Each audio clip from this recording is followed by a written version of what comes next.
Okay, folks, this is going to be a test run with the flight factors 1.6.12 767 300 freighter version. Um, and you'll notice something here. Let's go ahead and take a look at it.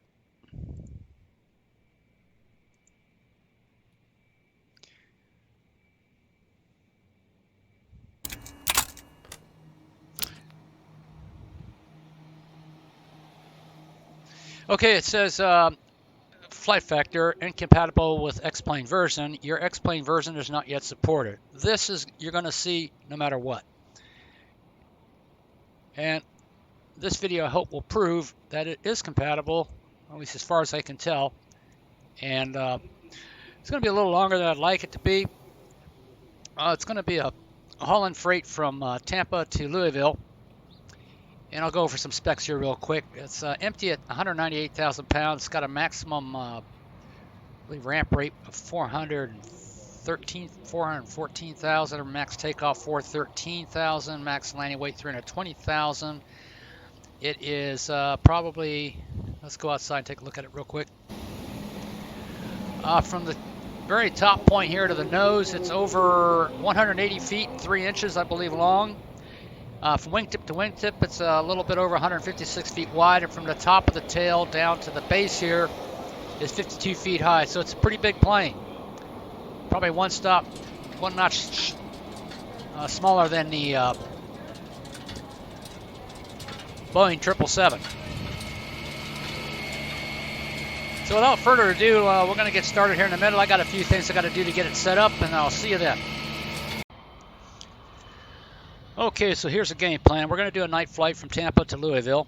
It looks like I'm going to put I got 7 pallets at 9,800 pounds apiece, and 4 pallets at 4,600 pounds apiece. That's going to come to 68,600 plus 18,400. So the payload's going to be rounded off to 87,000 pounds. Now, as you can see, it's all dark. Nothing's really hooked up yet, so I'm going to just go through every little step of this bird from start to finish. Generally, what I do is I go down here and I take a look at this. It doesn't really simulate it.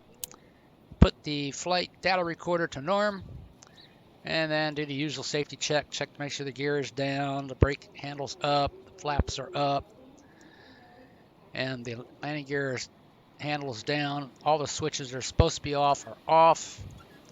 Just general scan here. Look up at the circuit breakers. It's pretty dark. Can't see a thing hardly. Got my little flashlight out. And check the documents like always, and then jump into the left seat here. It's a little easier to work from here. Now down here, one thing I don't like is this doesn't have a pop out on the side here. You can just click it up. You have to look down here to bring it up, or you can look over here and pop it up in 2 ways. You got the PA, well, not the PA, that is the, here's the PA. PA or intercom. And it's already got the stairs, chocks, GPUs hooked up. It needs a fuel truck. Put that in there. We're going to need AC and a loader unit. And I'm also going to need the LSU. All right, then the next thing I'm going to want to do here is go to the airplane. Open this door up, that door. I don't know if there's going to be any bulk or not, but I'll open it up anyway. Get that set up. Then I'll go back to ground. I'll load the last config. Oops, that's not it. I'll have to change that now. All right, we'll start with 0. 0. And it left off at 15,000. Let me see what my flight plan shows. We had 14,000 pounds left. So we'll start with that.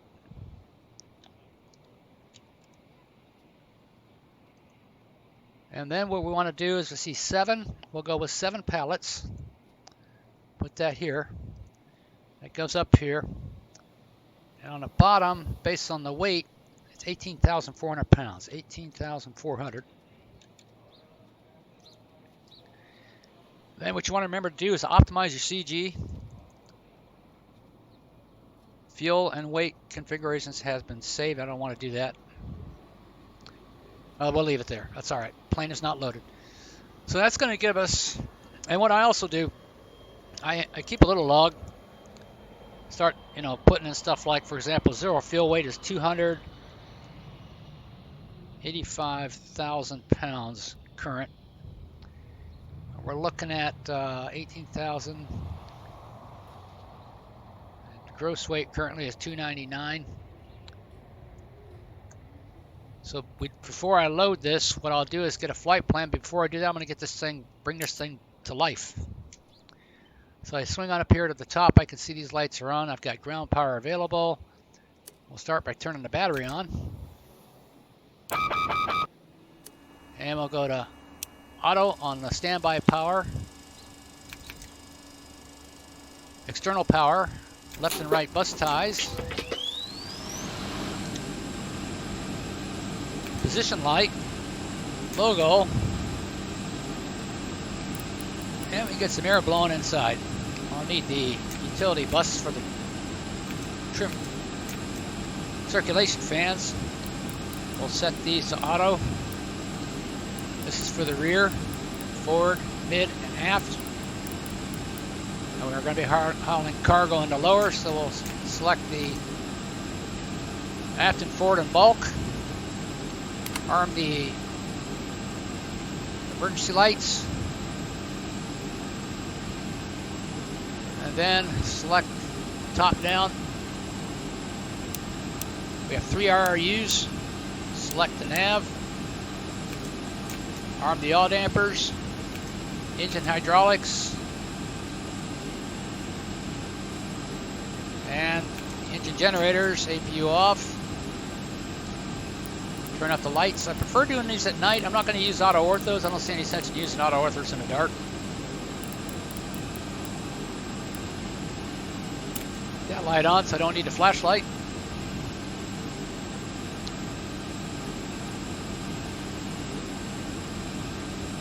Be very careful. You have passenger oxygen, you have ram air turbine. It's very easy to get that mixed up with the battery if you're not paying, not watching what you're doing.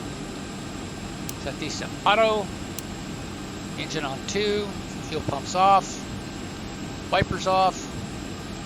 Also, you have a test status light for the cockpit voice recorder. It doesn't simulate that. Here's your fuel jettison. Make sure that's off. The lights are out. Window heat. We're not going to be using UHF tonight.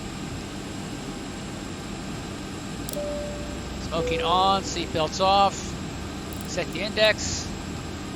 Landing altitude is about 500 feet.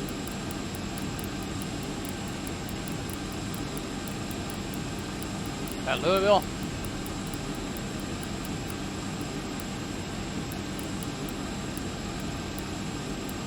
And don't forget to turn on your pressurization. I'm going to be starting on 2, so I'll set it for 2. Equipment cooling fans on auto, standby, override. More lights you can turn up. Let's see how that does without the overhead light here.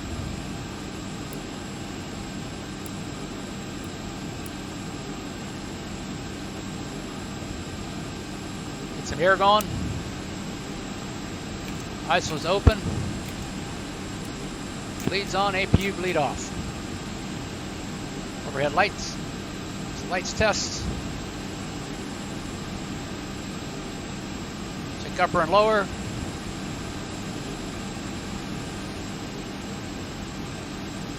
Status, oxygen, engine.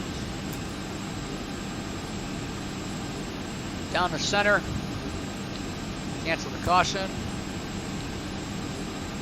And let's go ahead and align before we go any further.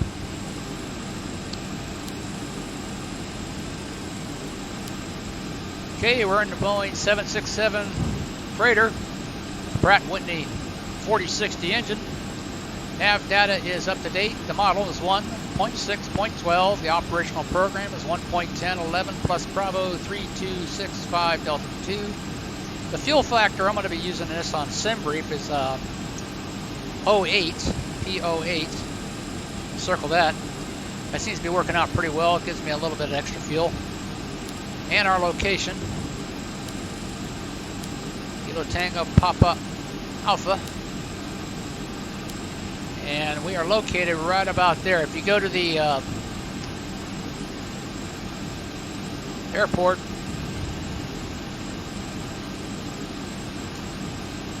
And select cargo apron.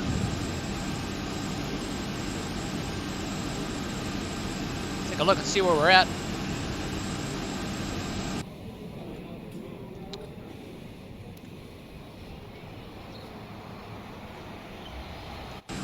The last one.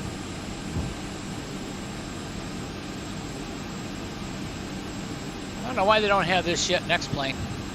Looks like we're at number 7. So if we look closely,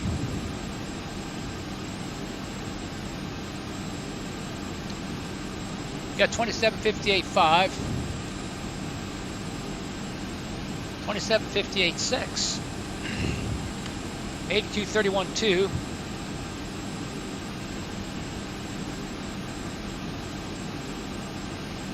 so this one's just, both these are pretty close here, but you can see we're almost right on. And the 27.58.5, 82.31.9 is not. So we'll pick the closest one. Go to route, paste it, destination.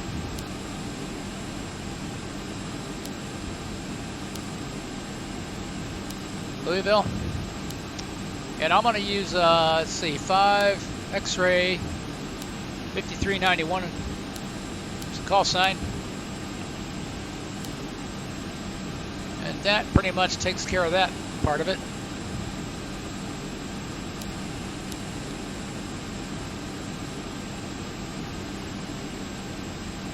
Okay, so then what I'll do, I'll recheck top down. We got 3 minutes to line, make sure that's on. Now, you'll find a pushback doesn't work with the electric hydraulics off. I mean, it does work, but not very well. So what I would do is go to, say, ground call. Oops, wrong one. Get a hold of somebody, let them know I want to power up the electric hydraulics. And in this particular case, based on what I've read, you start from right to left, and then when you shut down, go from left to right. So these are just armed right now. They're not ready till the engine starts. So I'll turn this one to auto, arm this one, turn that one on. You can see it's powered. I don't know if it works with this off or on. Anyway, we've got electric C.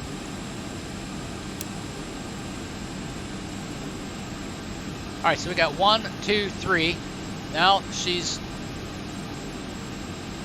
got pressure on it. We can verify that down here. 3,000, 29, 29. All right, oxygen is a 1748. So what I want to do next, first do a fire check. Config on the way down. Using Mango Studios for sound, for the engines anyway. And wheel well. Fire check. Check your lights. And then go to the engine fire and APU. 11 lights plus annunciation. And then we can check our squibs back here.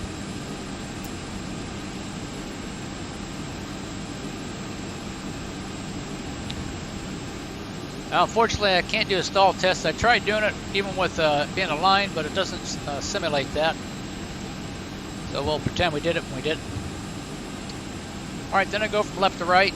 First thing I want to do is check the oxygen. I'll make sure I'm on oxygen. I'll get a hold of somebody again. Not that one. And check the mic and the pressure. Now it doesn't show the crosshairs, but let's pretend that it does. Then we'll hold this for about 10 seconds and tap the mic.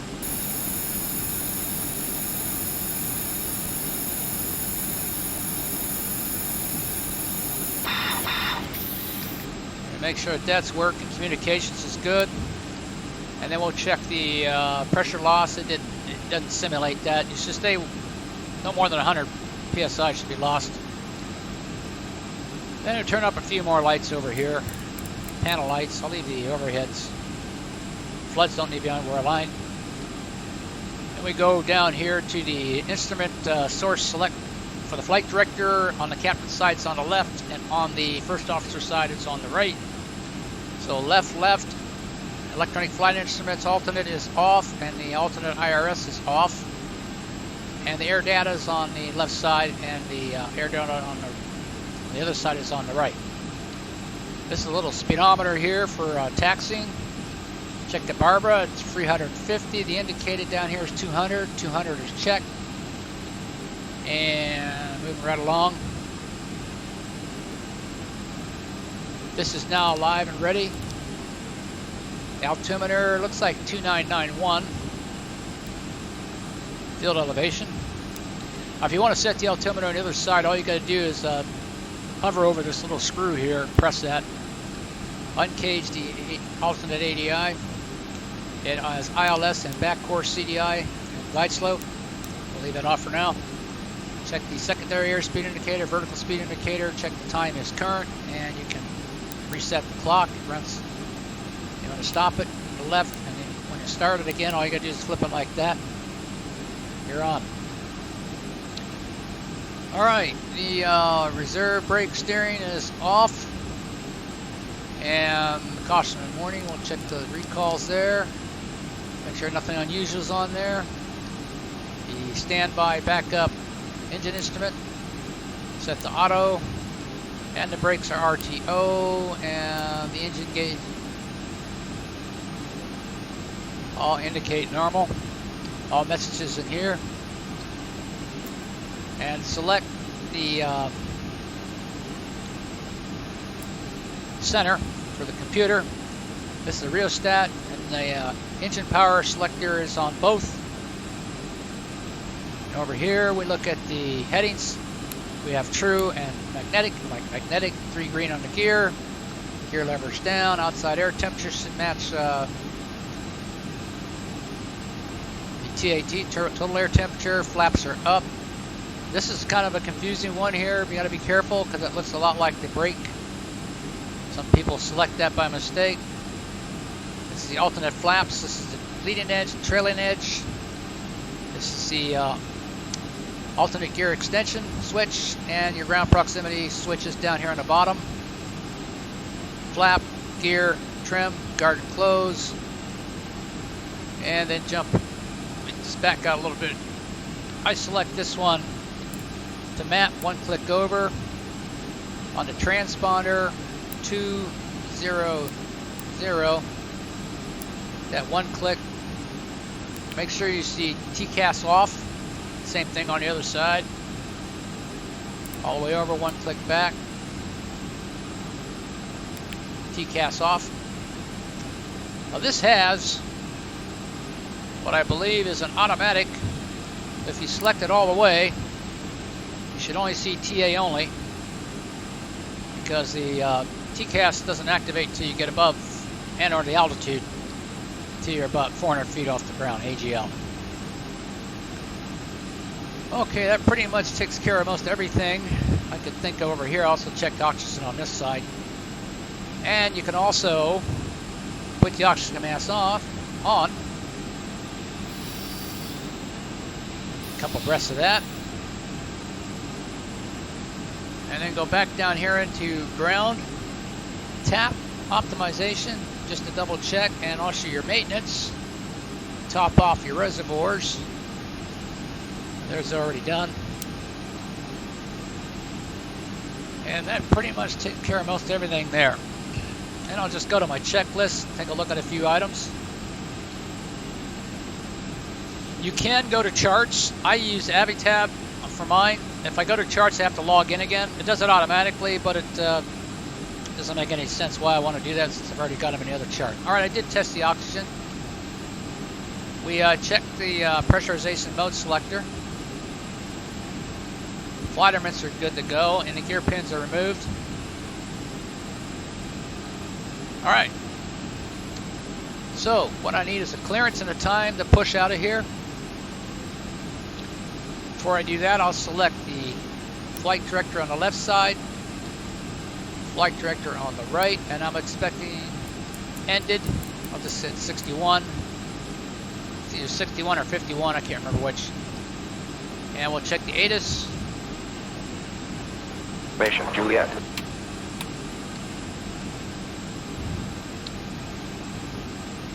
Tampa International. Information, Juliet. 0025 Zulu. Wind 340 degrees, 7 knots. Visibility more than 10 miles. Sky conditions, view at 1,200. Temperature 19. Dew point 12. Altimeter 2989. Arrive runway 01 left. Departing runway 01 left. 01 right. Advise on initial contact you have. Information, Juliet. That'd probably change, but we'll go with that. 2989, I'm looking at 2991. I've got it up here because I'm not using active sky. I'm going to go with what I've got. That's closer to field elevation. So winds at 340, we'll be departing to the north.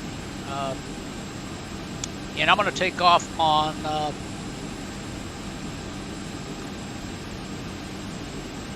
probably 35 left. Go to the departure page. Or 01 left, I'm sorry. And I'm expecting ended. We'll just leave it at that. Alright, so now let's go on the sim brief. I've got one saved here from Tampa to Louisville, so I'll go ahead and edit that. Go over some details here. Using Navigraph, I can punch in forecast. I can get weather radar, infrared satellite. Looks pretty clear most of the way. I can look at SDF weather. I don't know if it's current or not. It's currently 290 at 10. It looks like a good chance we'll be landing on 35 left, which is great because I want to show you how the idle land works in this thing. I'm really, really impressed with it. All right, we look at Tampa. We already know what that is. 320 at 7, 340 at 7. It's close, but not exact. So we're going to be UPS 5391 from Tampa to Louisville with Cincinnati as an alternate backup. 767-300 ER. I believe this is a long-range version, which is 5,900 miles. 35-3 uniform Papa Boeing 767-300 ER Pratt & Whitney engine. And we're going to use the cost index at 25. There's a factor right here. I've been playing around with this. I might drop it to 7, but I think it's working out pretty well where it's at right now. Call sign for UPS is 5 X-Ray 5391. And again, the registration number 353 Uniform Papa. Instead of using Lido, I like using Southwest because it gives you your top of climb winds up high, so you don't have to go back down and look it up. AREG cycle is good. So the one thing we want to edit here is, let's see, one right, when a departure. One left. I could do one right, but I got to go to a higher, almost max power on that with the load I'm carrying. One left is more preferable. And we'll go with that. And 35 left, yeah, because the gate or our parking spot is, if you land on the other one, you got a long taxi all the way around. So to save money and time, I'll go 35 left. So here's where the 285,500. You want to verify that? Go down here. Look at what you're starting with. 285,000. Make sure you get that number right. If you don't, everything else goes wrong.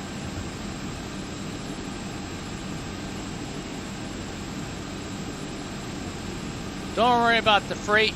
I've got this I got a saved airframe here. It should be very, very close. Here's the options on the flight plan. You've got this one, you've got that one, this one here. Lately, the best one has been the ended, Layson, Brutes, Quebec 118, Thresher to Quebec 79, Raspy, Glacier on the little one. So we're going to go ahead and load that, get our fuel.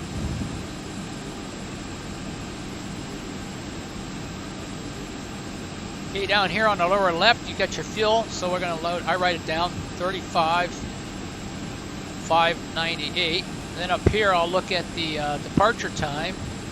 I'll put that in there, 01:25, and the arrival time is 03:41. And so we have air time. This is the flight time. This takeoff to land is 1:48. I don't usually make. I'm a little longer than that on most of these. I've been a few minutes late, but my block time is always inside. So 2 hours, 16 minutes block time, and all that looks good. And then also on the planned distance, I'll look at the planned distance down here and compare that to the FMS, if I can remember to do that. 656 on the planned distance, and the initial altitude, I'll put that down here as 34,340 flight level, and it's probably going to change at Raspy. Looking at this here, it looks like we're going to probably go from 340 to 350 and hold that until we begin top descent. That's just because of east and west track. Okay, what else? A cost index is 25 plus 8. 87,000 pounds on the payload. I guessed right. That's what I have. And funny thing about cargo, that's 37, but that's not really. See, they got a passenger count here, so. But all in all, as long as the payload is right, you're good to go. Max takeoff weight 412,000 pounds. I got that wrong. And the max landing weight is 300. So it's 413 is the max ramp weight, and 412 max takeoff weight. Okay, maximum zero fuel weight is 285,000 pounds.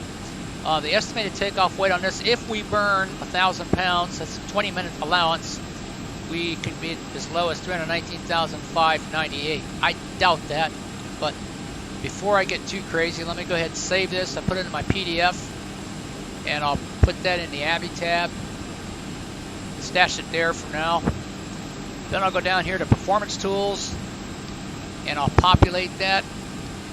Weather conditions aren't exact, but they're close. Let's see what this gives us. All right, we got a D takeoff 2, D rate, flaps 5, assumed temperature of 42, V1 150, 157, 160, and that gives us, yeah, about 1,263 foot margin. Gonna be close, but I think I can get it off just a little before that. So I'm gonna go ahead and save this.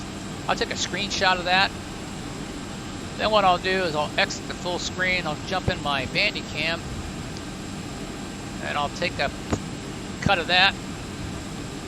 Run over here to E, where X-Plane is operating, and go to Resources, Plugins, Habitat, Apps tile. Let's stash it right here. I'll paste it in, and I'll rename it. Takeoff. And then go back down here, and we'll do an estimated down here in the lower right. Press that. That is the landing. We'll calculate that. Flaps 30. Auto brakes 1. Let's go try auto brakes. Let's see. 2. And I'll save that.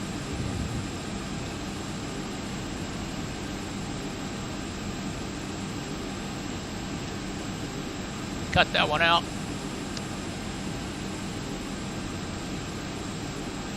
And I'll rename that one. Landing. Okay, we've got all that information. Let's go back into here. Probably just leave it on that page for now, in case you need to refer to it later. So now we've got our fuel low. We'll go ahead and go to ground. We're going to enter 35, 598, and then optimize it. And now we go low. So we got a little bit up front, a little bit in the back. That's 4. These run about 4,600 pounds a piece, and these are about 9,800 pounds a piece. Let's load it.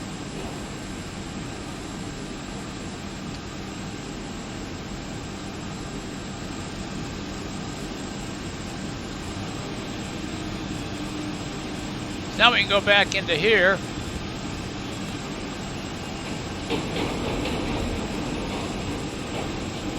Look at our flight plan. It's pretty simple. Ended. Go to route. Next page. Place and transition. Routes.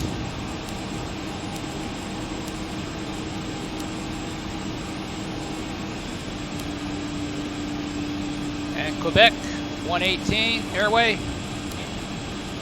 Enter that on the left. Sir.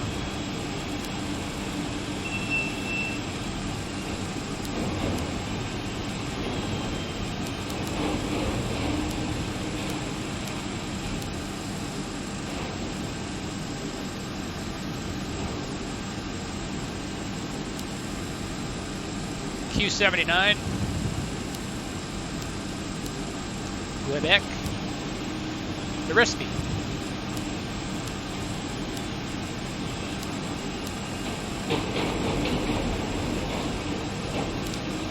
That's where we're going to change out our flight level.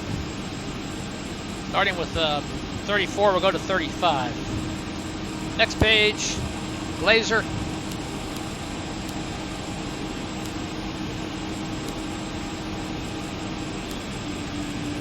And our preferred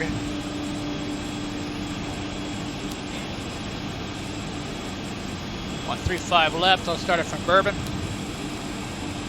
Be the Liddy one.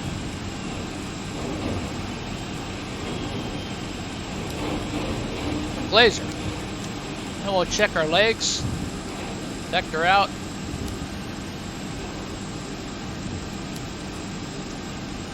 Fill in discontinuity.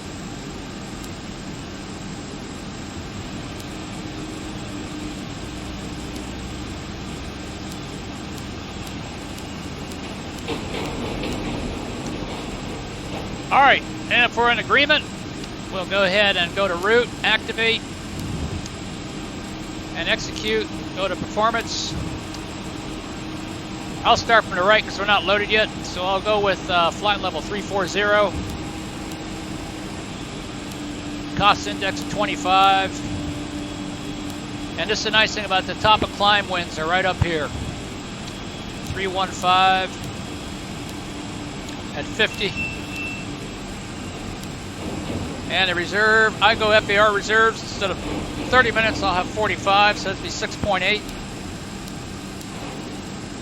And then we gotta wait, because we can't enter this stuff until we're completely loaded.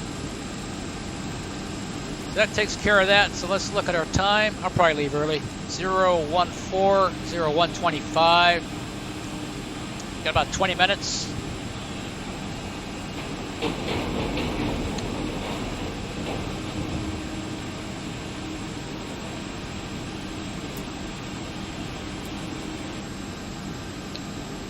I think we're loaded. The radar does work. We'll give that a quick check. Test.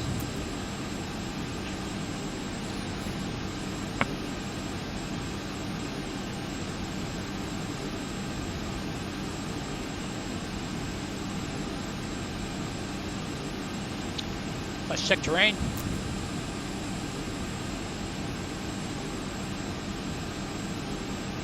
And there's the pattern.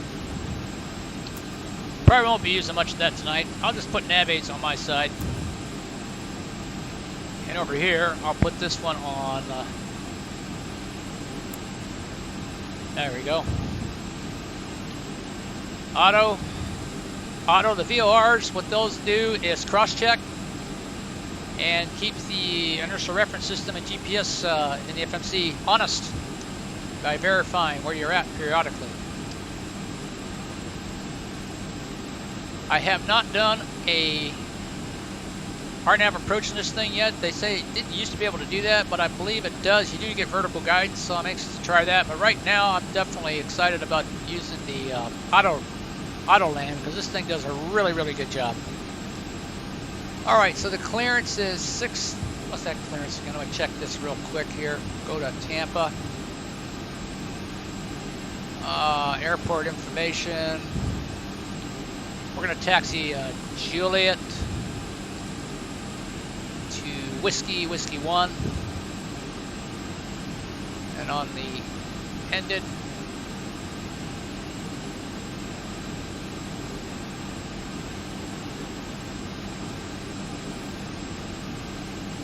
$6,000. Guessed right.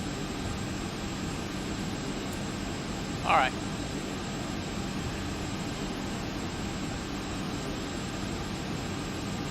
All right, looks like we're loaded. let's double check this again one more time. Take a look at it. We have a ramp weight of 300. That's gross weight. Yeah, that's right. 325.98. I'll write that down.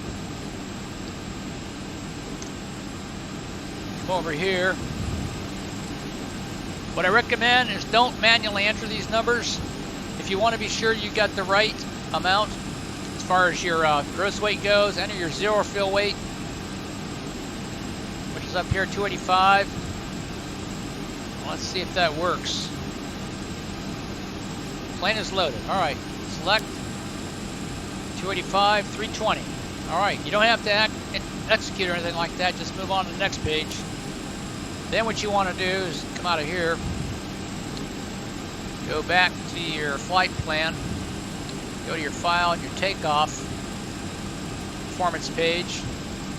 We'll probably be down around this much before we take off. Leads on, anti-ice is off, flaps will be 5, so go ahead and put 5 in there.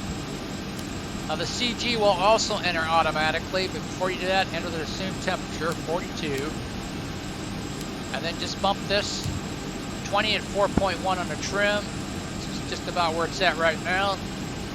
And instead of using the recommended V speeds over here, you want these speeds to increase to improve climb limits, so we're going to go with what we have. 150, this came from dispatch. 157 on the BR, and 160. And on this side, go to legs and double check and make sure that 160 is in the window. The heading is 007 initially. Another thing that's a little bit of a disappointment is you have to use the mouse to select heading. Haven't been able to get my little wheel to work.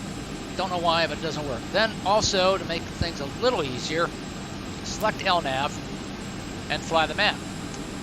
And also turn left side on first. I gotta turn that off, reset it. I had to hit the auto throttle by mistake. All right, takeoff, takeoff. Flight director up 8, that's correct. And hit LNAV. LNAV is armed. So, we've got time to spare, 109. Looks like we're just about ready to get out of here. Go back to the checklist, see what else we might have missed. Fuel was checked. Passenger signs up here on the top. We'll go ahead and turn this one on. We got fuel, turn the fuel pumps on. And let's see what else. That's done. Windows are locked. We're going to go ahead and close this thing up. Start closing doors. And what do we not need? We're done with the fuel truck. We're done with the loader unit. Yeah, it's 60 degrees outside. Let's shut off this thing here. Let me turn this off. That was pretty good. Leave that on. LSU gone. We got pressure on the brakes. Turn that off. Leave the stairs. Get rid of the stairs. And that's it. Let's take another outside look at it.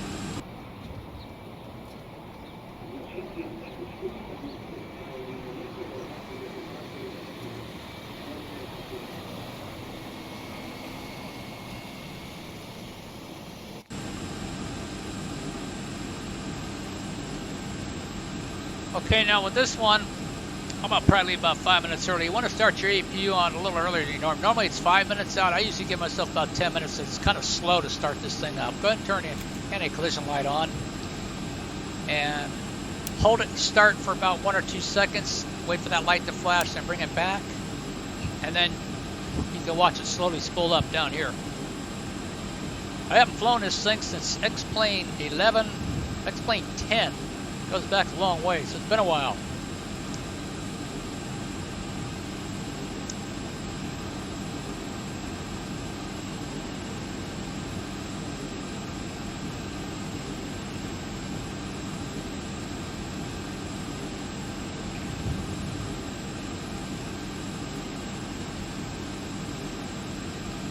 Let's see if this information's changed.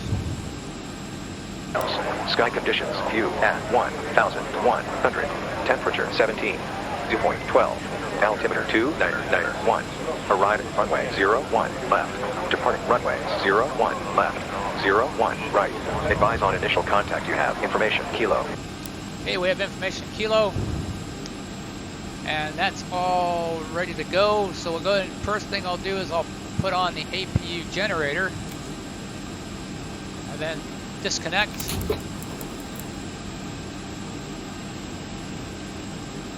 Get rid of that. Then let it run for about a minute or two before I supply air pressure. I don't know if it's necessary or not, but I give it about a minute. And then recheck my scan again. Circuit breakers. Just back to true. Select left. Nav left. Yaw dampers. Hydraulics. Check. This is a little like alarm clock for position reporting or wake you up and fall asleep. ELT's garden closed. All lights off. Bat auto also discharge check. That works. That's for emergency power. On APU generator, bus ties, utilities, armed, still on. Tested. Start these on the right. And be careful, these are functional. Don't touch these. It will jettison fuel, the rammer turbine will drop, and the passenger oxygen supply, I believe, works also. All pumps are on. Fuel looks good, balance good. Engine and wing anti-ice off. Wipers off. And we'll go ahead and get those lights on. Rotating beacon, position lights, logo lights, window heat, jettisons off. No UHF tonight. Seat belts on. This is set. 500. Looks good. Auto.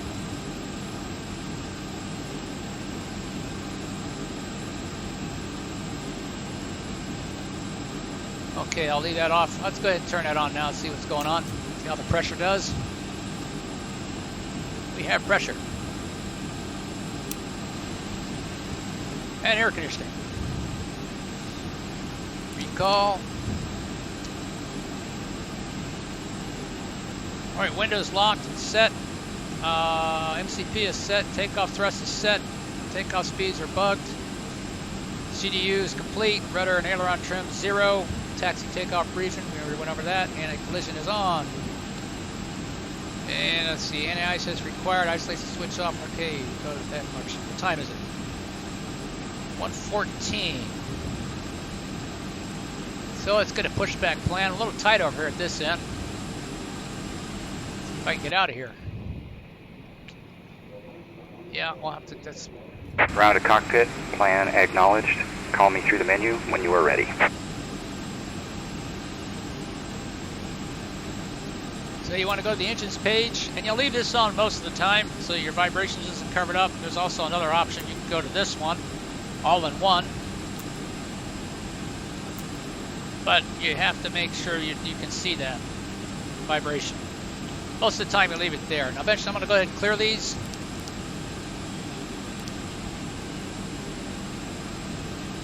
Double check the trim. Just a quick check, make sure all the knobs are down. We are ready to push. Since we get a clear out of here, let's go ahead and set our transponder.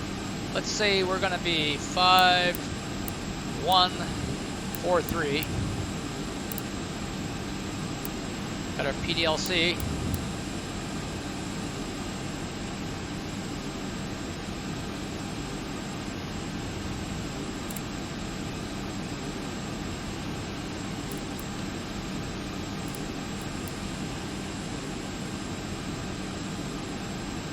I'm going to push out here at 120, try to get out here by 120. So here we go.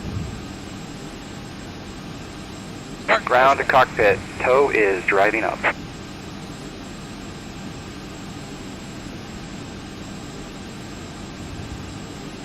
So it looks like it's going to be 0120. Maybe not.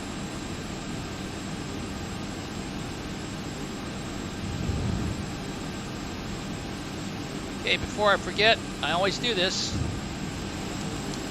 Go to the program, our progress page, and we are looking at 625 versus 656, and that's probably because of the vectors, so it's within reason. And there were no discontinuities. Takeoff page on the left and legs page on the right. Okay, all doors and hatches are closed, ready to connect. V speeds are set.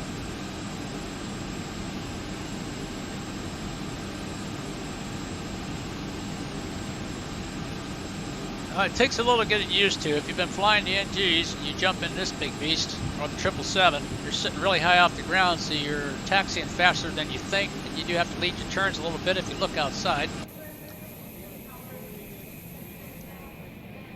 Yeah, the nose gear sits right behind you, so you have to lead it. UPS to Louisville. So connected and bypass pin inserted. Release parking brake. Yeah, it's 0117. I guess I'll just sit here for about 3 minutes so I can leave on an even number. Let them wait. 18, only 2 minutes. Now this bird is a bit expensive. If you don't own it, get ready for a shock. This is the Pro Extended. I bought this originally back in 2000. Well, let's see, that was the. How far back was that? Yeah, X-Plane 10, X-Plane 11. I upgraded it, then I transferred it up here to X-Plane 12. I don't know what the total out of cost was out of pocket because I got some. Got several versions of it: the passenger, the freighter version, the short freighter, and the 200.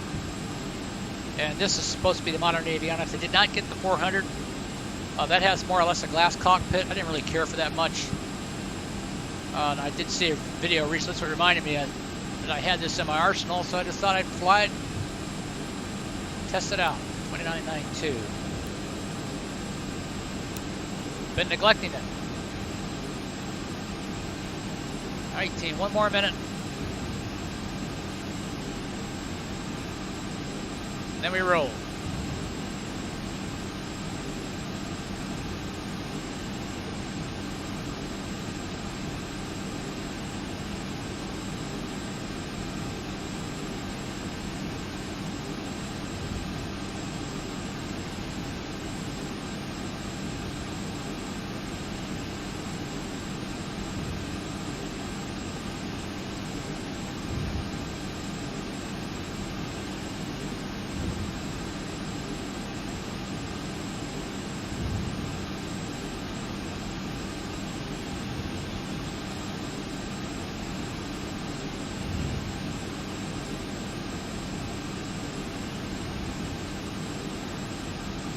Okay, we're off.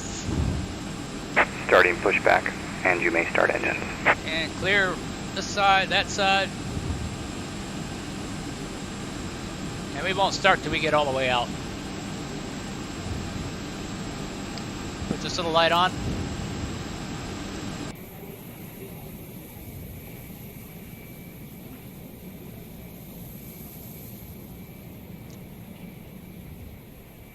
Yeah, I can't really see it.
Operation complete. Set parking brake. Okay, let them know we're going to go ahead and start the number 2. Disconnecting tow. Stand by. Ignition set. Select ground. And wait for that little booger to hit about 24. Anything above the pink. N2. Alright, oil pressure's coming up. EGT rises, N2 rises, N1 trails. There's the cutout. Here's the transfer.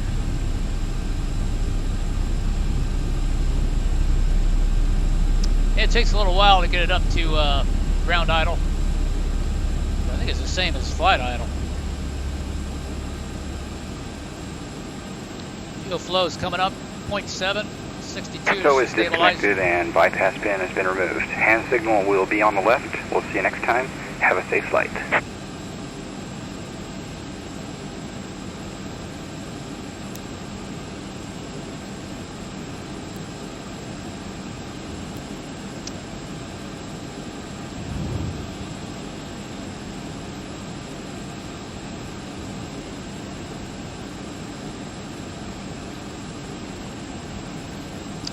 Okay, double check that's in auto, left engine, start.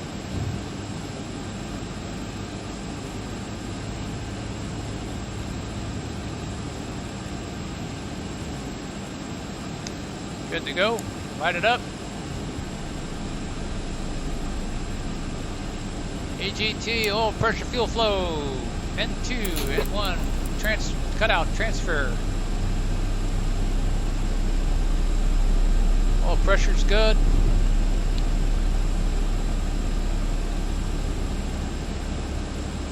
A little bit of vibration on N1. Hopefully that'll settle out.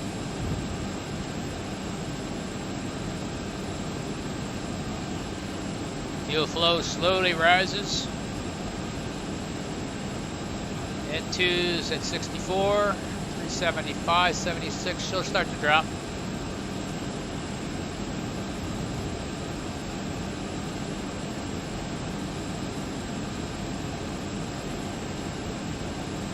Alright, it looks pretty good there. Let's go ahead and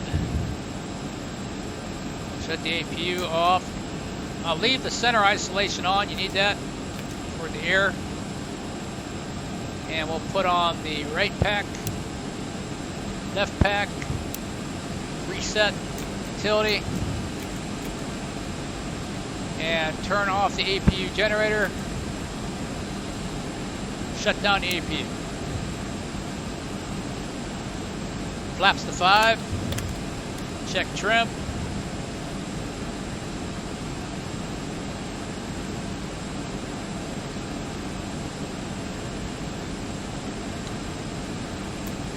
Status page.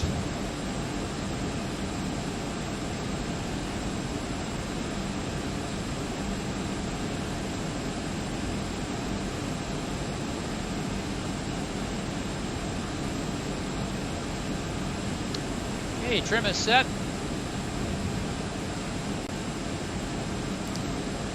APU generator, parking brake is on, that's normal. Do a flight control check. Forward, all the way back, full left, full right,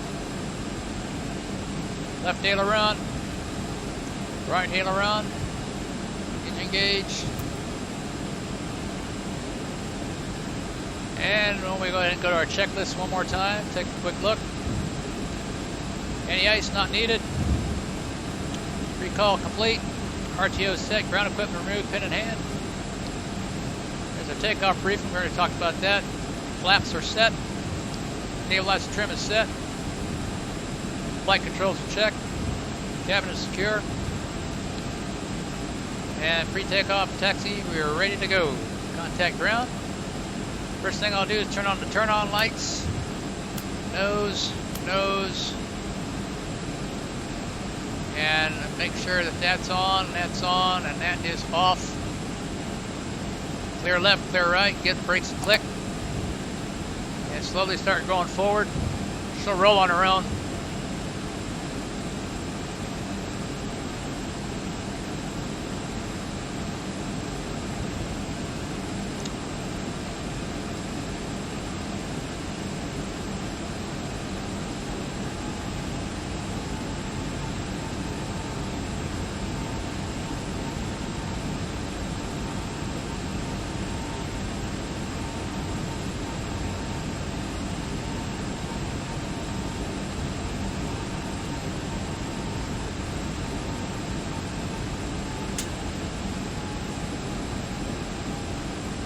Okay, I'm going to try loosely scaling with this and see how it behaves. I apologize for the double arrow.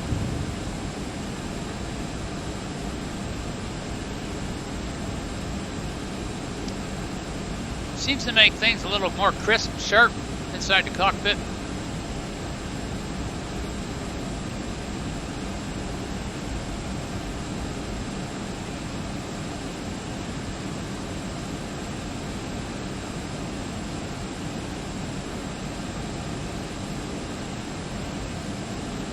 Take a look at it from the outside.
Good spot here to do a config check.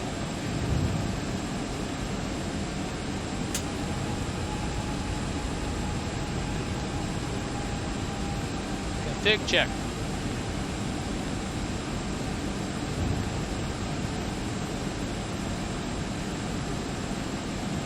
Well, this thing gets a lot of getting used to, especially when you land it. It basically is a glider. You will add power, but you'll find that because of the wingspan, it has a tremendous amount of lift, and it can glide quite a ways.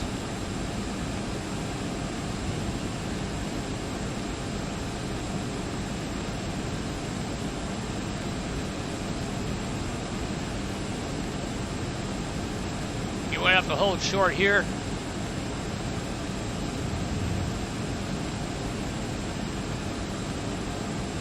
Because in order to do this D-rate takeoff, one more thing I got to do, I got to set that again. So, first mistake I made was that. So I'll have to reset the takeoff.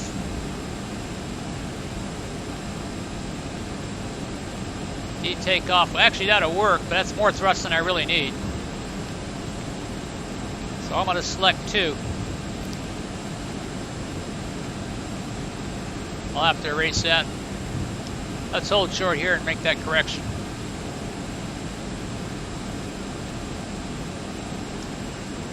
So what I will do is this. I will take 40, let's see, I'll delete this. Then reselect takeoff 2.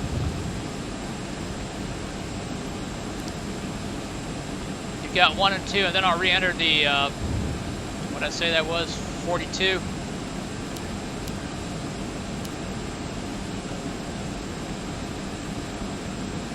That is correct. You'll see a difference. The EPR is now 1.45. All right, clear right, clear left. Let's get across the runway.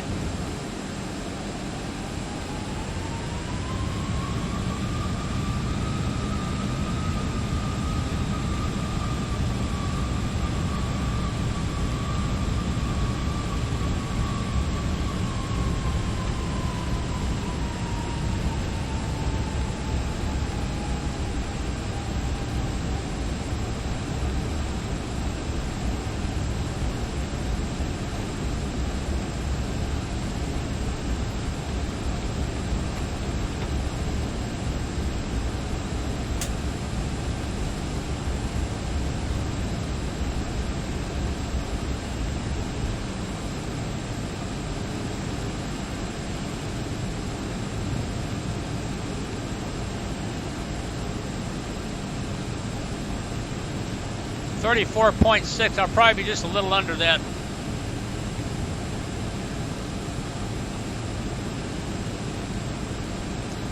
But with the 45, 15 minutes contingency, we can eat that up a little bit.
I'm going to go ahead and crank this up to 12,000 feet.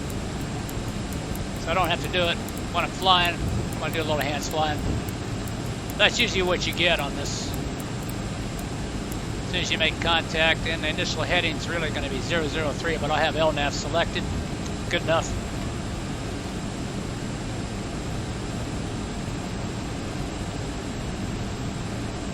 Final recall.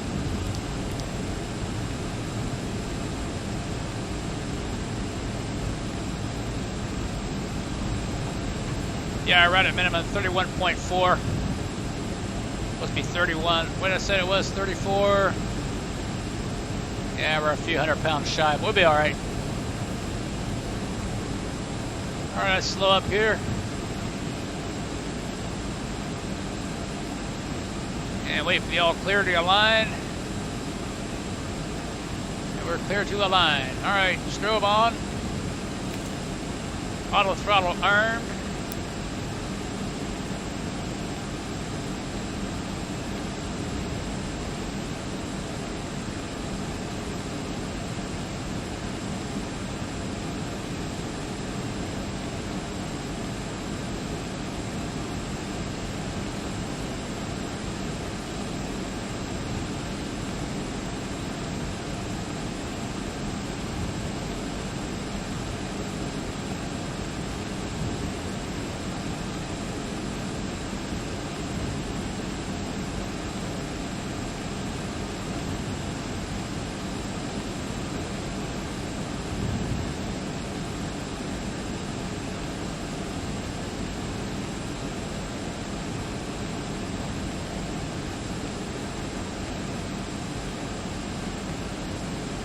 Okay, now, as soon as we get to all go, what I do is I'll flip this little knob here. First I want to write down 34.3. Clear for takeoff. Start the clock. Advance the throttles. Turn on the lights. Get the engine stable. Press thrust. Advance the power to takeoff. And we're off. Airspeed's alive. Check. Cross check.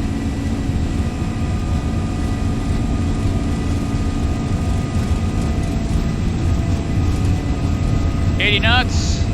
Check. Little rudder for crosswind. High speed regime. Continue.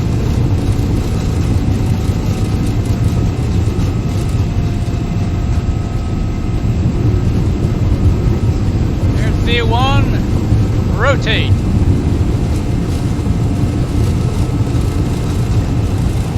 Positive rate. You're up.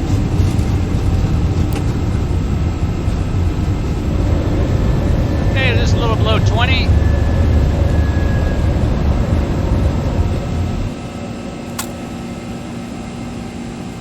LNAV. Okay, get off that. And I'm gonna go ahead and go to vertical nav. Plug it up.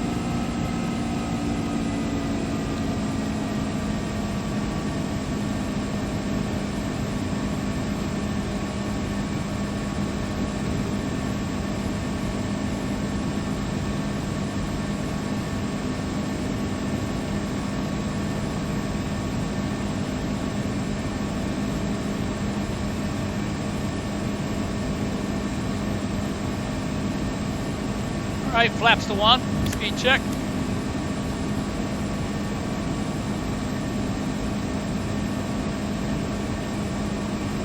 We contact departure and we're clear direct to end it. I'm going to hold this heading for a little while, 12,000 feet. Get the speed up.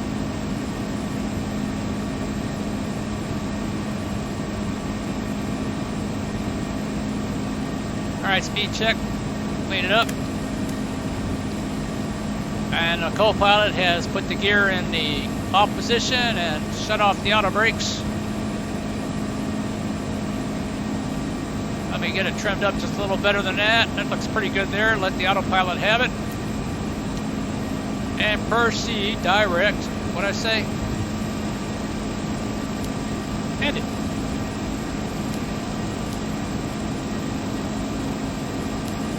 And select LNAV. Oh, we already got it. LNAV, VNAV. And we're off.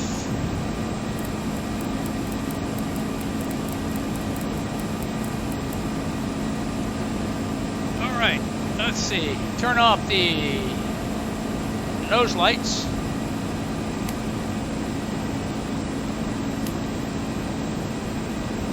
Check pressurization, check fuel.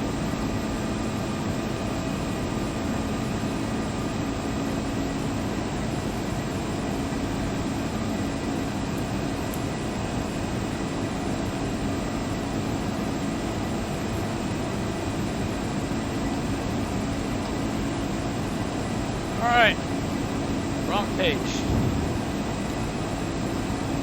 Pax, auto, landing gear, up, no lights, flaps up, no lights, altimeter set local.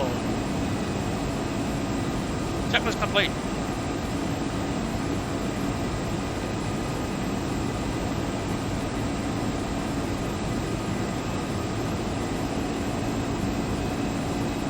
Alright, let's go outside and listen to this baby roar.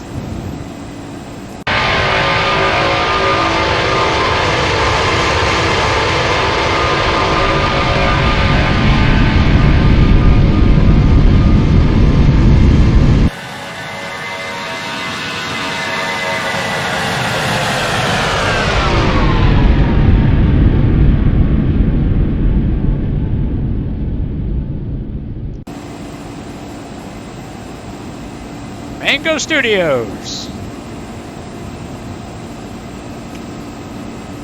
let's continue to climb to 24,000.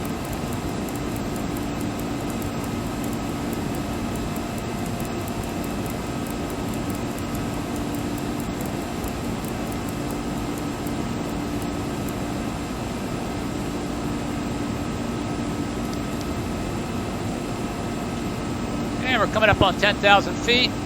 Temps check.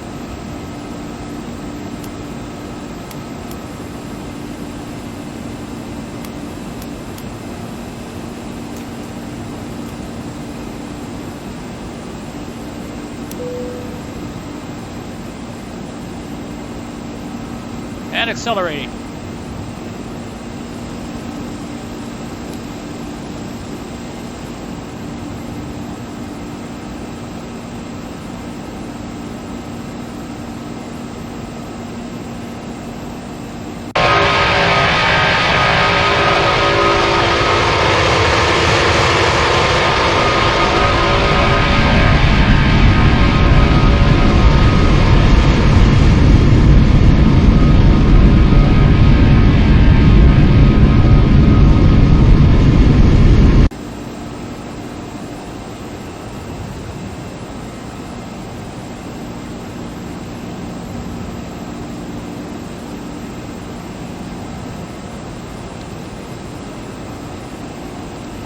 Well, so far so good. I think it's pretty compatible.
I guess you can't turn the engine sound independently.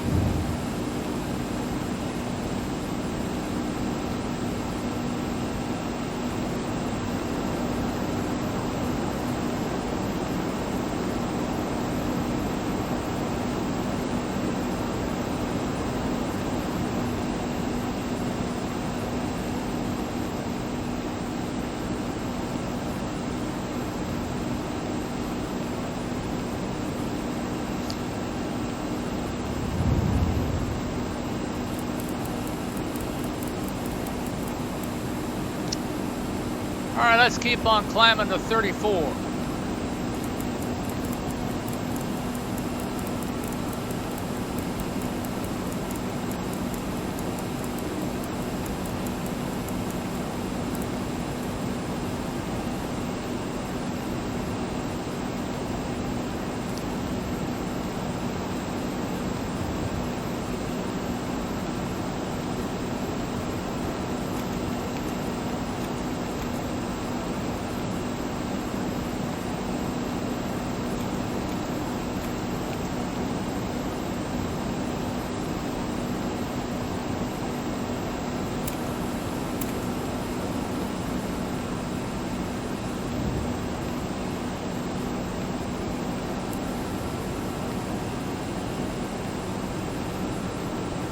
up on Cross City.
$30,000.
1,000 to go.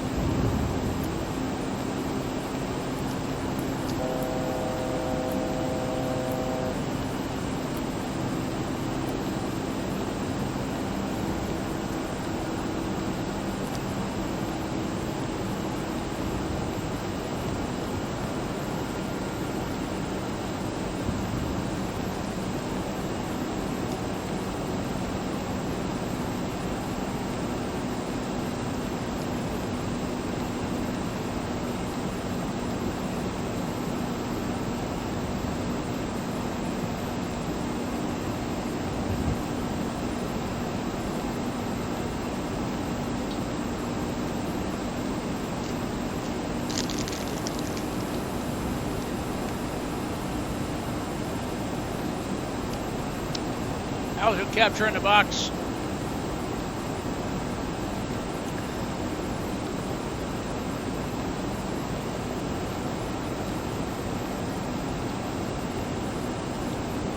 Time 17. 7.7 used.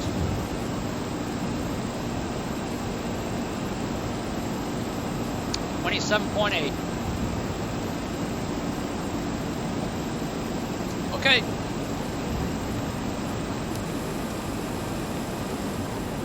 Vertical nav. Vertical nav in the box.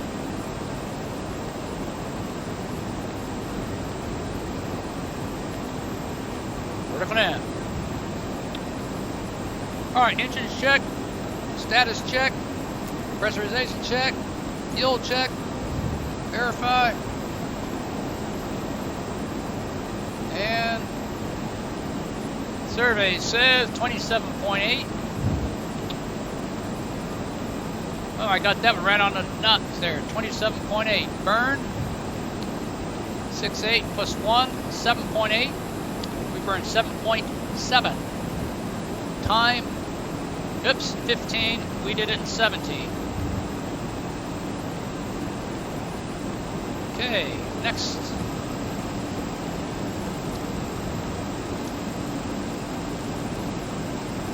Jim is, why is that doing that? Jim is 26.8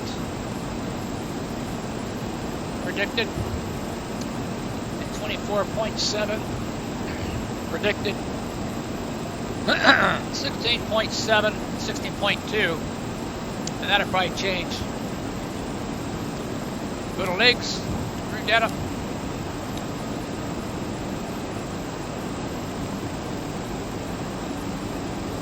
.7.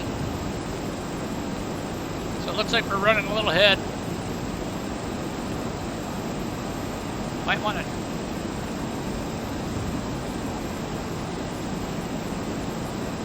I'm happy with that.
So you've got options that come with this thing here. You got the avionics often, modern electronic flight instrument panel, which really doesn't differ from the old one, except you can have heading up, a few things in there. I checked all these. I leave the integrated cue for the flight director off. I prefer the crosshairs. And what else here? Airspeed tape, FMA on top. This is kind of annoying. And on the ECAS, you get your fuel flow, your AP oil quantity.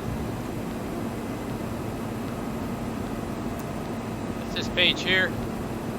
Hydraulic pressure, APU, RPM, brake temperature, tire pressure if you so select, and bulk temperature.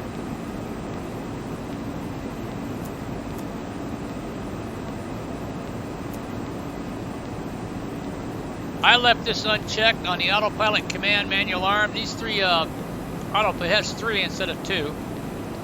And with all 3 selected, you can do an auto land. So I'm going to leave that off so it does it automatically, so I don't have to reach over and do it. I just leave it on attitude on command engage. I do not have the glide slope before localizer. That's not realistic. The PIP FMC. I like the red lights.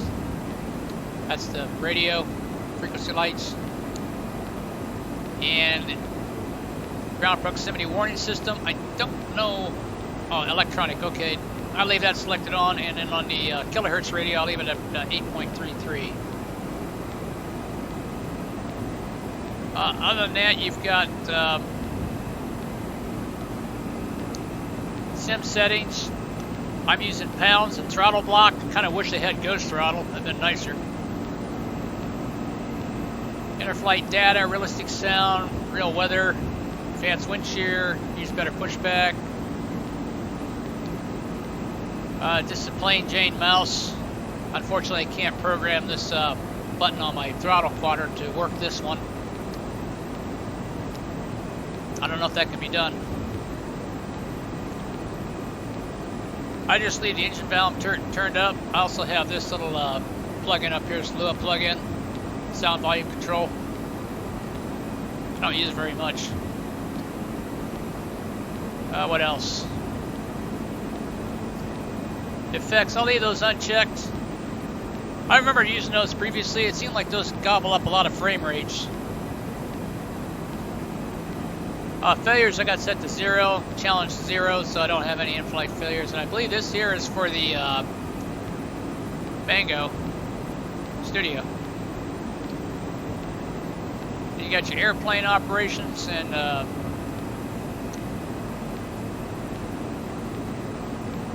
so when you're loading it, you want to remember to optimize your CG before you load it. And you may end up having to load it again.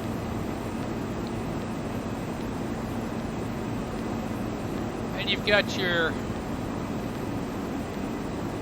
checklist. You've got normal, amplified, pretty detailed. I recommend you go through that a couple of times. Abnormal, that's for something bad happening. There's also the automatic. I prefer to just leave it all alone, just use the normal checklist.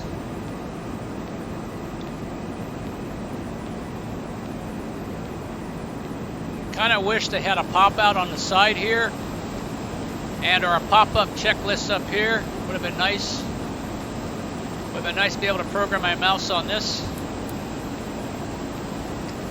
Make things a little easier. It is a little bit frame rate greedy. I had to turn my renderings down quite a bit. I noticed it jerks a little bit with I run at 4463. Well, 60. That's as high as I can go with this monitor. So I need a new monitor. I need a new GPU.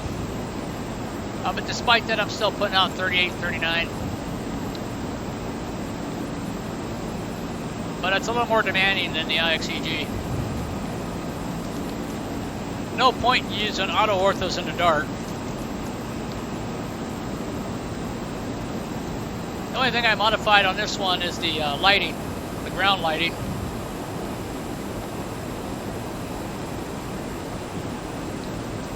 When I can remember, I'll try to put that link in the description below. How you get that. I don't think it affects frame rates at all.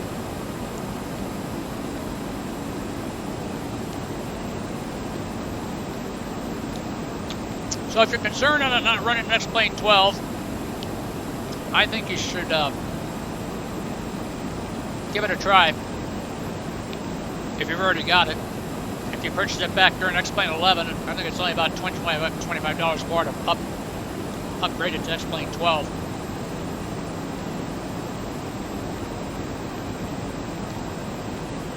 One of those unappreciated flight models. Doesn't get much attention on YouTube, not recently. The 400 does, but I can't remember the last time I saw a YouTube video on the Flight Factor 767-300 Classic. Anytime recent.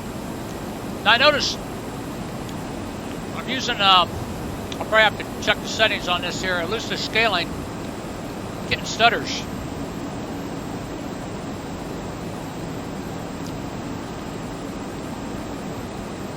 So I'll have to look into that.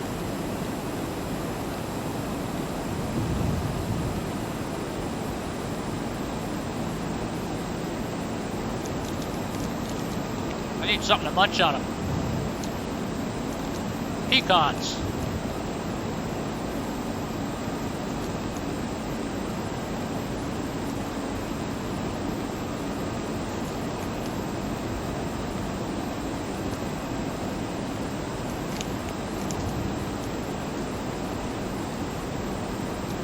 Well, I can't think of anything else. I'm going to skip ahead. Well, do we have an altitude change coming up here? Where am I?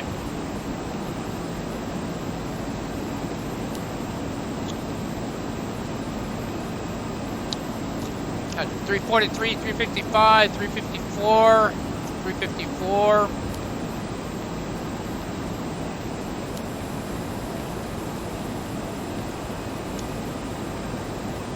Now I got a ways to go. All right, I'm going to jump ahead.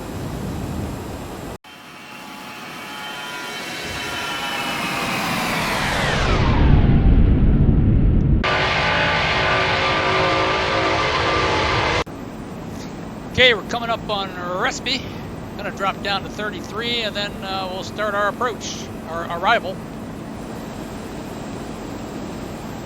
Beginning at Glacier, it's gonna be kind of a zigzaggy, meandering way in. I'm gonna use a little combination of vertical nav, flight level change, wind up at a hard altitude at Bourbon, 6,000 feet. At 250 knots. I don't see any speed restrictions on this thing. 280 right there, but we'll probably waive that. Alrighty. I'm going to use auto brakes 2 on this one here. Let's check the A-cards and see what we have on weather.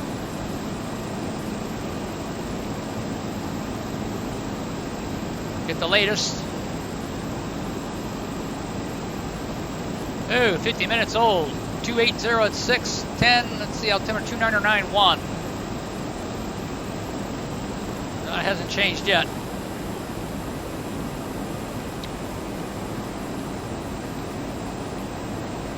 It's going to be Indiana Romeo Lima, Indiana. Let's put the fix in.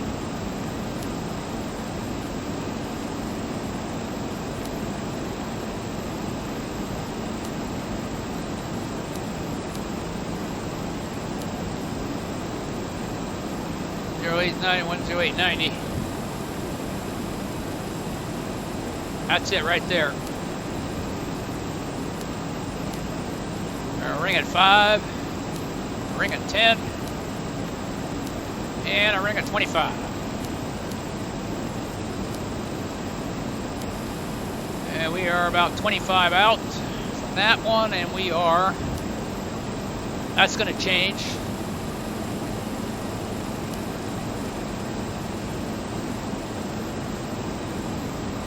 All right, we got field elevation set. We've got auto brakes set. Altimeter looks like it's going to be 2991. I'll go ahead and put that down here just to remind me.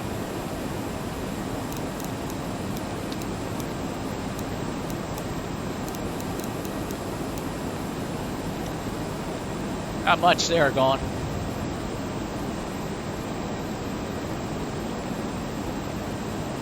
Let's look at terrain radar for a little bit and see if it's working.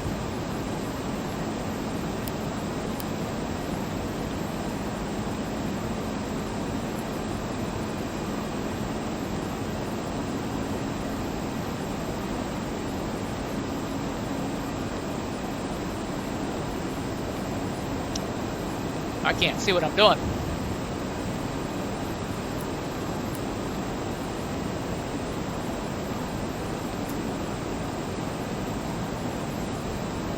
Well, it works.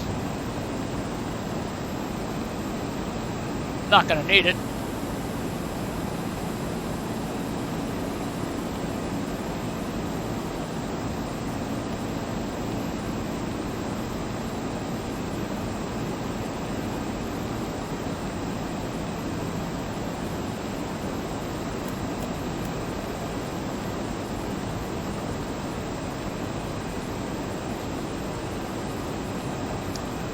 Try it on this one. See what that does.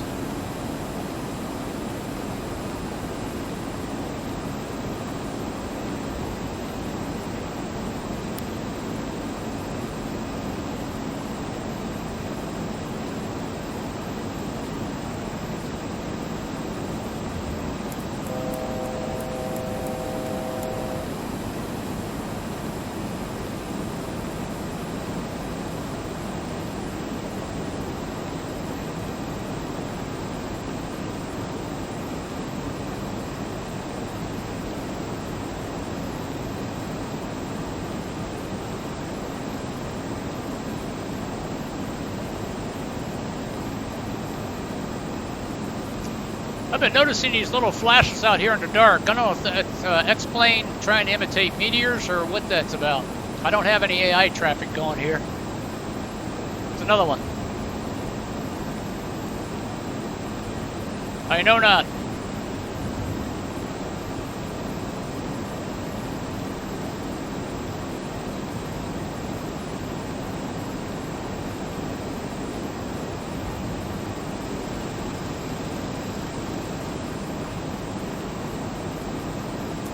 And we'll just sneak on down at about 1,000 feet a minute.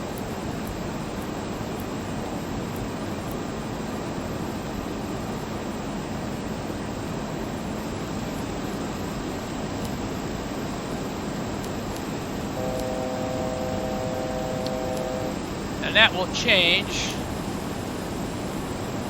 No, not that much. Right, fuel 15.8.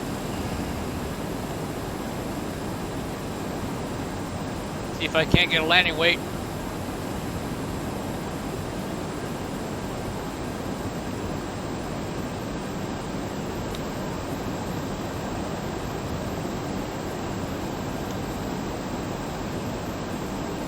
So it's about 2.5.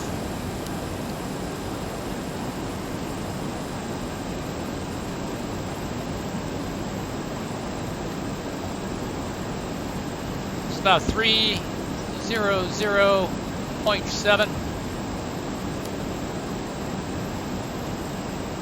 30. What's that wind doing? Plus 5. 145.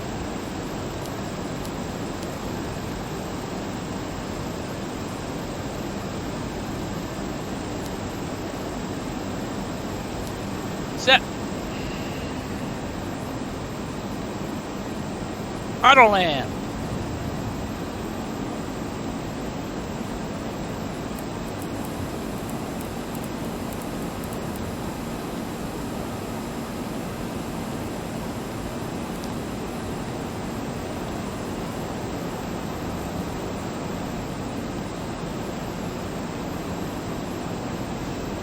All right, pressurization set for landing.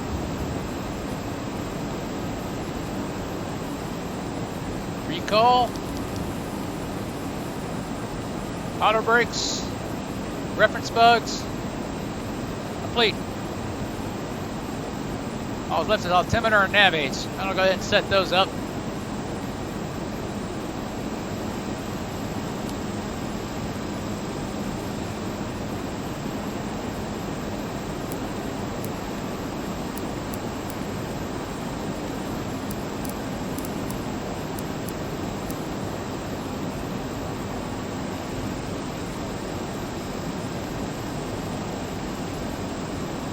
Set.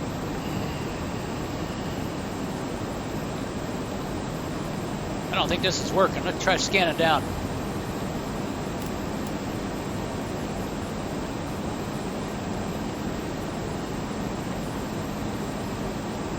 Oh, it works.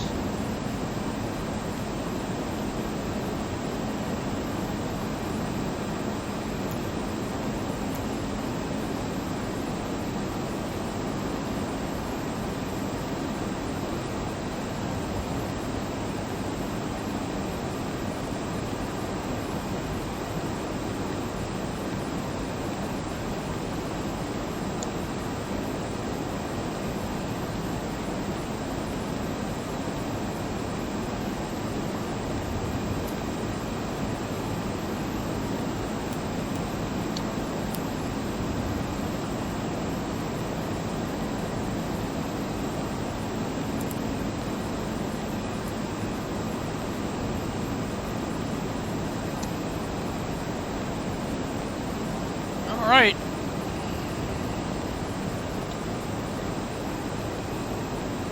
MCP altitude set. I'm going to shoot all the way down to 6,000 and do a little bit of this, a little bit of that.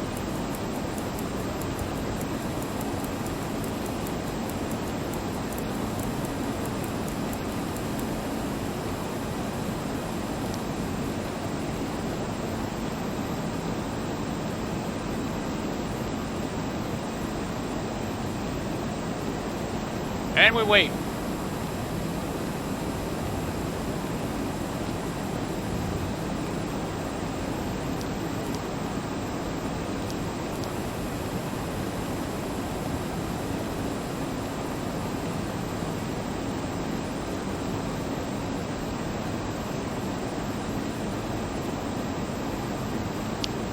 Well, our flight time was 1:48 estimated. We're now at 1:18. And coming in from the south, I might be able to meet that time or beat it. I know I'll beat the block time. I'm 5 minutes early on the push. A little late, about 200 pounds on takeoff. And I'm just going to double check that one more time.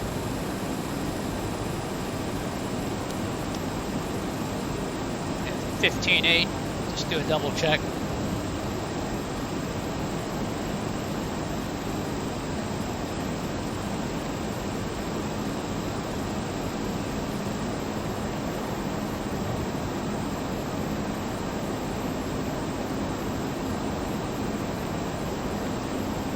I'll check on this page.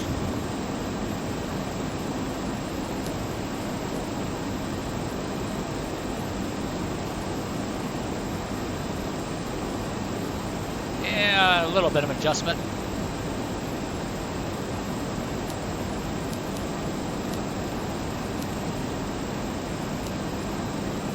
No change.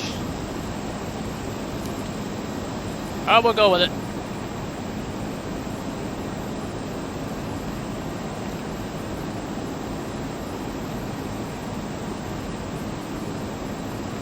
Yeah, it's about right. We're at a payload of 87,000 pounds. It's a pretty good load.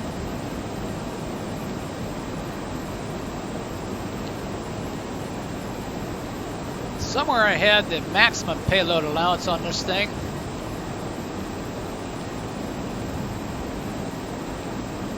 Max auxiliary fuel weight of 295. It's empty at 198. Oh, the maximum payload on this, according to this spec, is 97,000 pounds. So we're 10,000 short of the maximum payload. Doesn't seem like it, but it is. I guess that might be because this is the 300ER.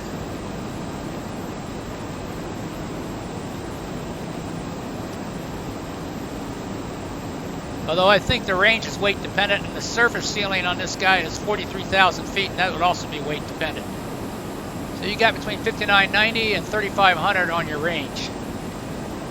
I believe the 3500 is for the short 200 or the short fueler.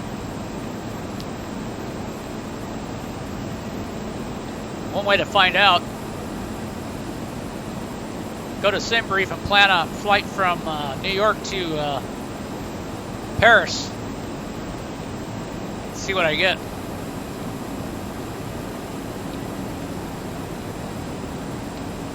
I don't believe I'd be able to haul, what did I say that was?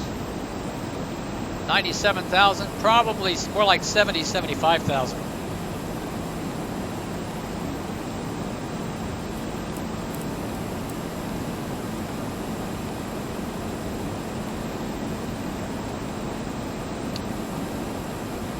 Uh-oh, late on the descent, that's okay. Down we go. And we'll throw a little speed brake in there.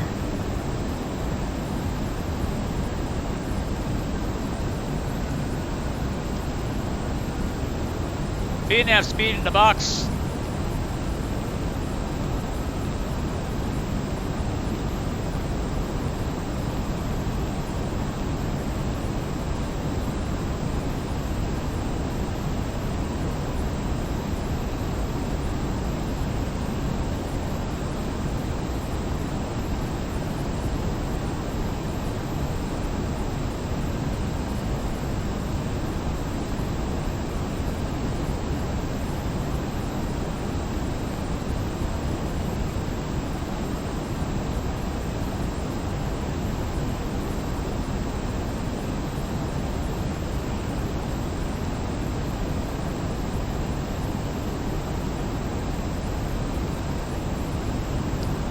her bank back to auto.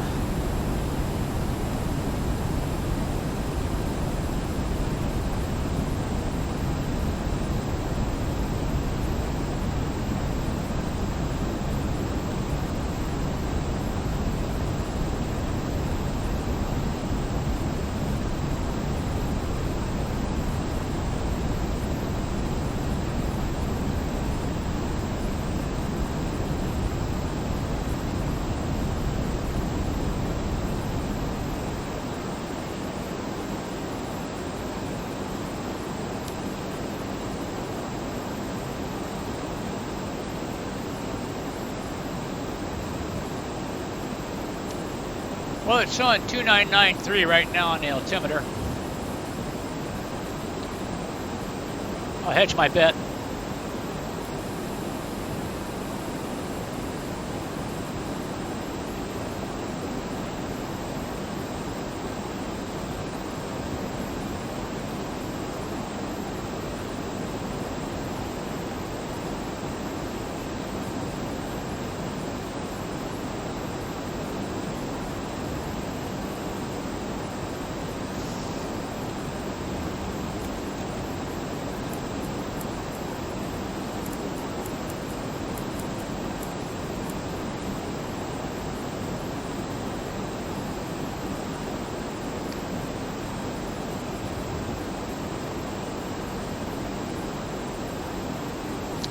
Okay, let's go to flight level change and ease it up to about 300 or better.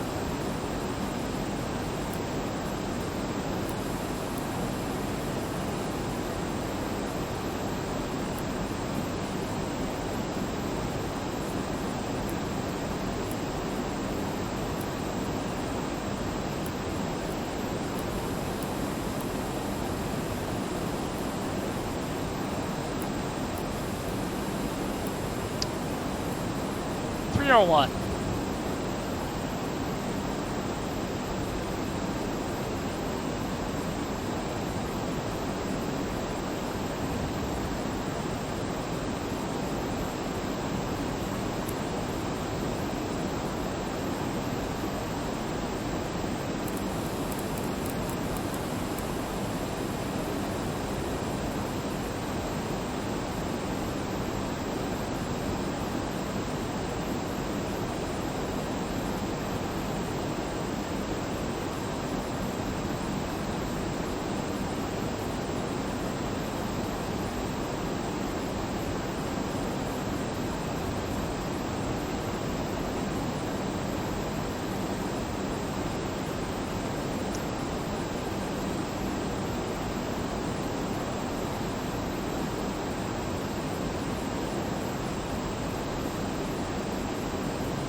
Idle. We're coasting.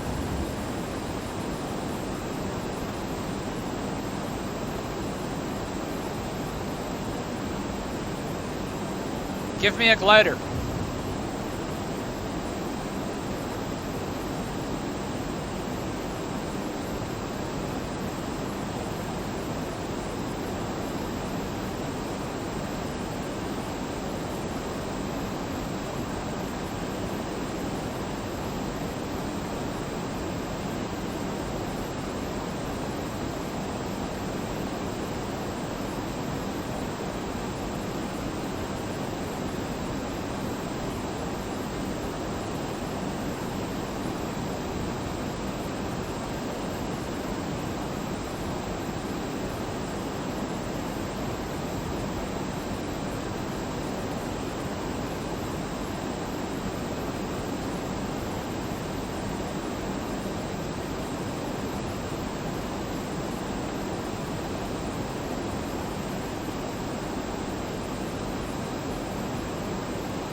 Okay, we're coming up on transition. The altimeter is looking at 298. Actually, 2990.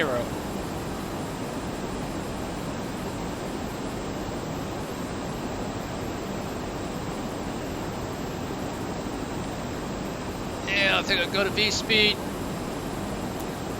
and get this thing ready to get her down to 250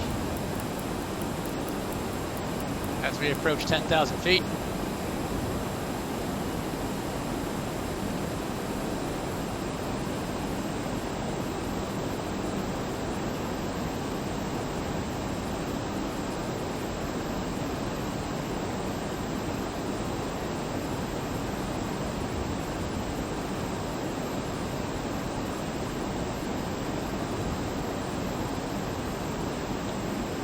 This is one of the things that a lot of people never really get. You get held up, late descent, speed brakes, flight level change, vertical nav, a little of this, a little of that, long vector if you have to.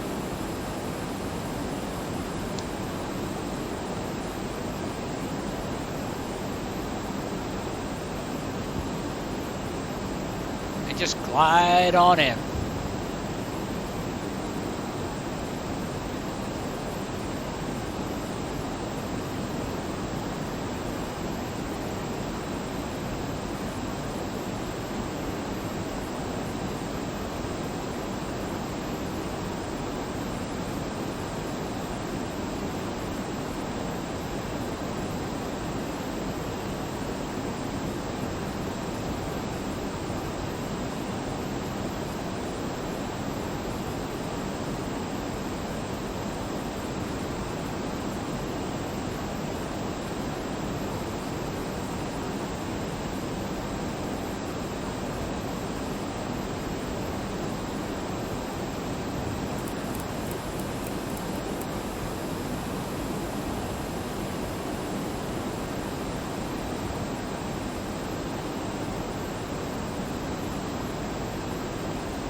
Now the altimeter is looking at 2993.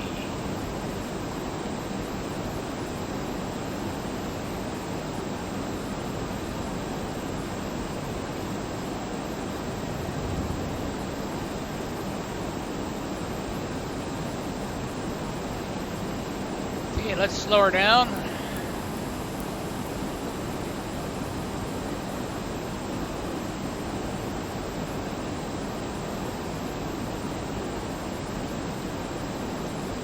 Let it bleed off gradual.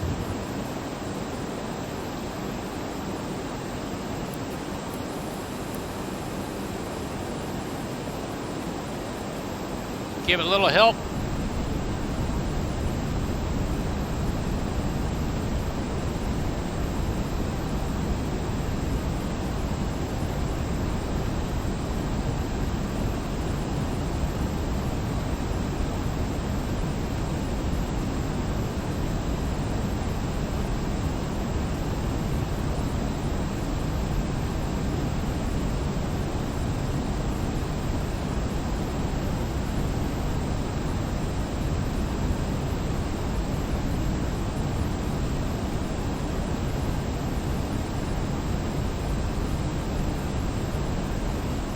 Flight level change.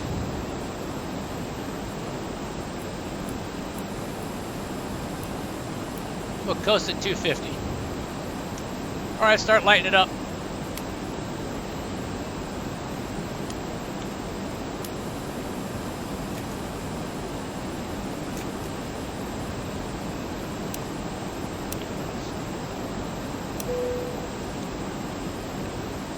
All right, pretty much got all that set up.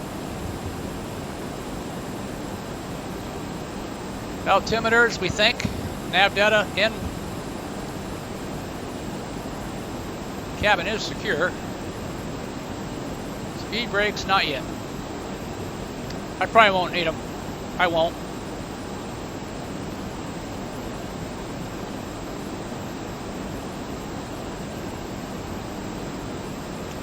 Okay.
$1,000 to go.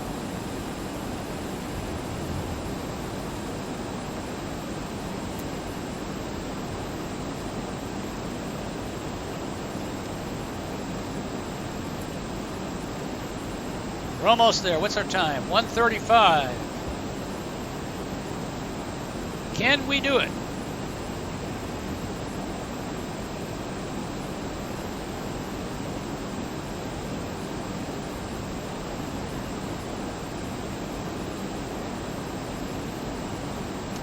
Capture.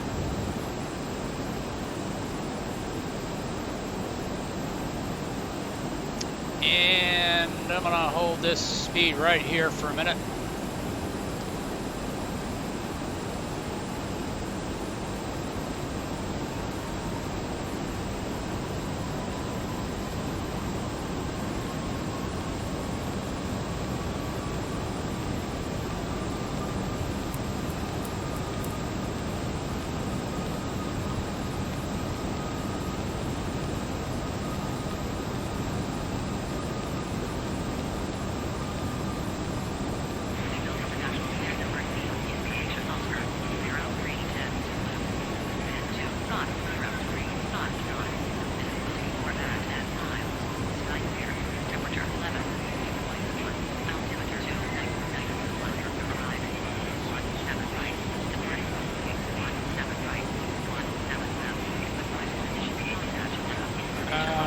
Can't hear a thing they're saying.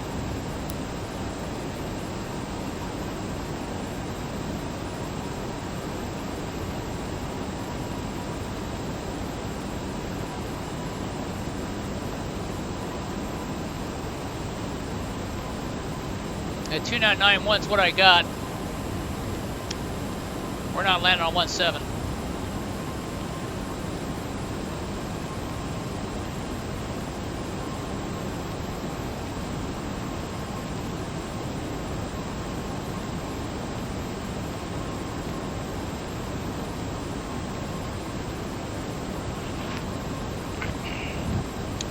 I haven't even checked this out to see if it works.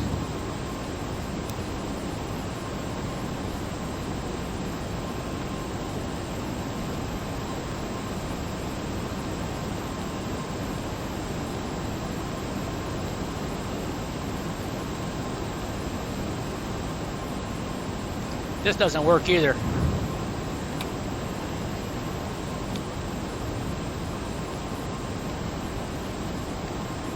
We're still out of ways. Oh, there it comes. 29.5. Next altitude will be 4,000 feet. Which just happens to be the missed approach altitude.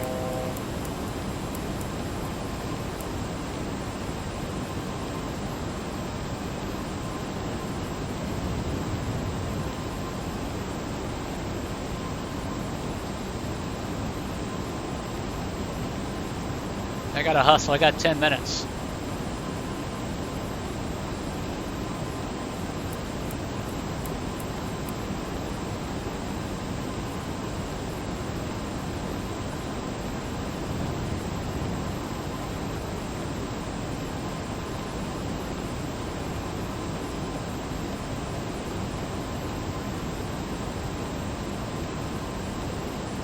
That's a long final.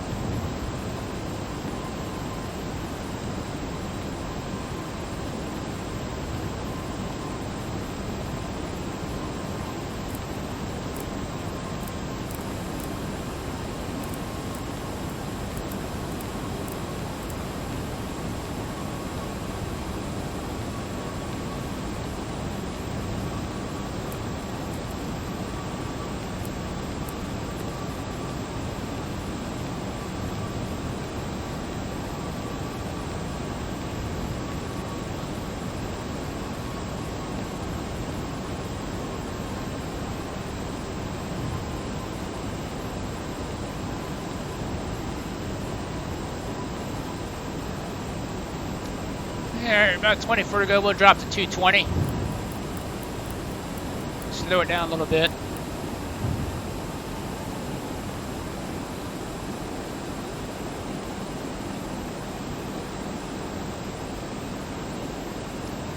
Had to put it right on the flap line. Speed check, flap 1.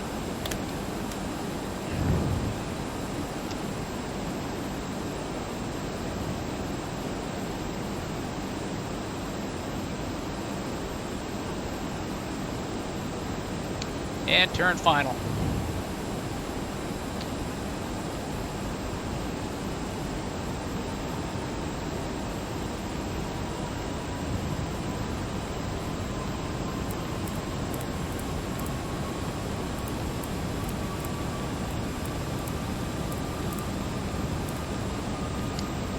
Runway's in sight.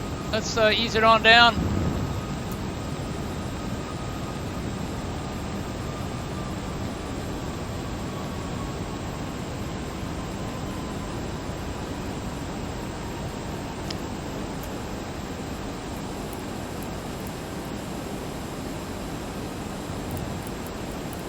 Slow to 190.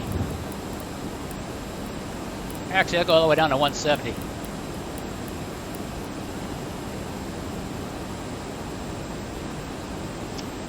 And we are close and we are cleared the approach. How far am I? A little bit closer to arm it. Speed check, flaps 5.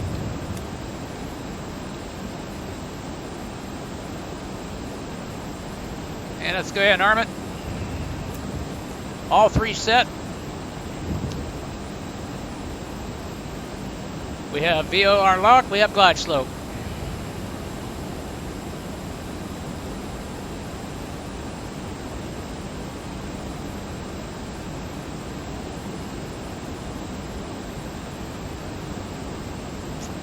It's my limit on flaps 15. 210, what are we at? 206, going to be close. Speed check. Flaps 15.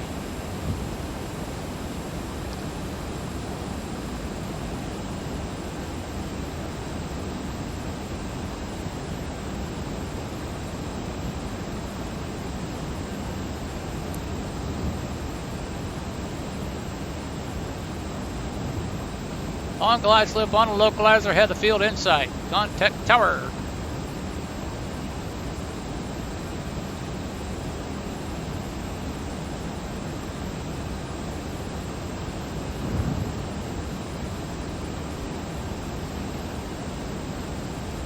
Coming up on missed approach altitude, already set.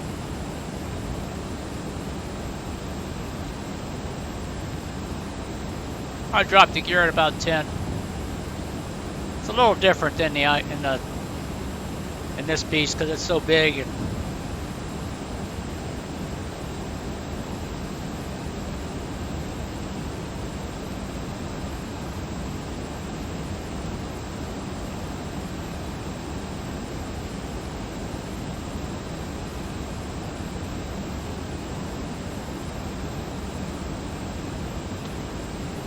I'll wait for the 2500 call out. And hopefully she get the word we're clear to land.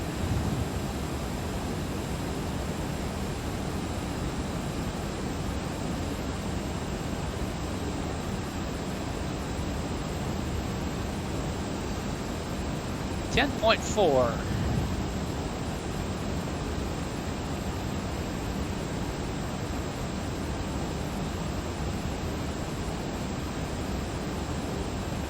All right, let's slow her down. Drop the wheels. Gear down. 2500. Check.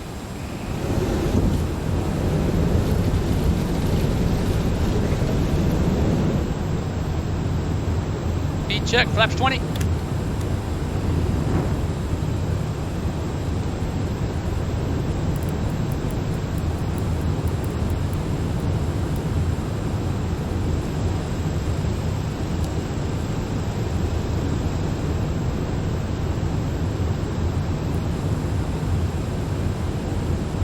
Check, flaps 25.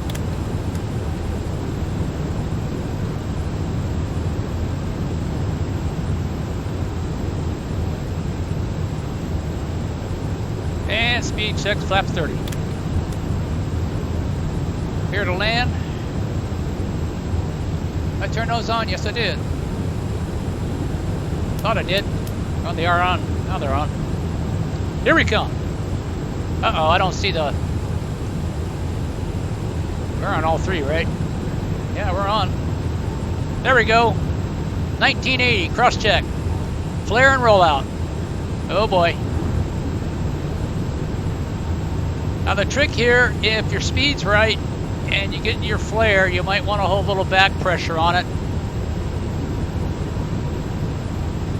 Sometimes you can get a real greaser with this thing. Sometimes you can get a thumper.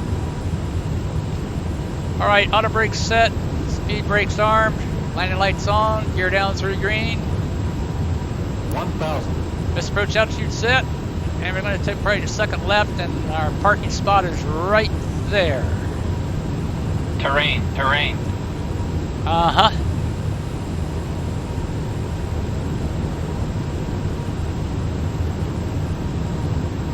Right on the Pappy.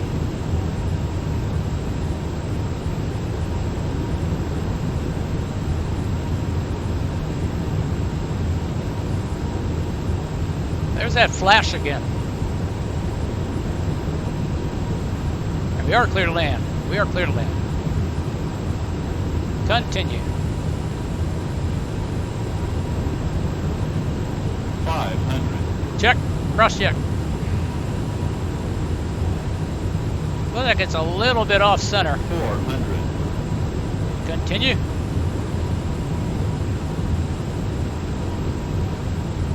300.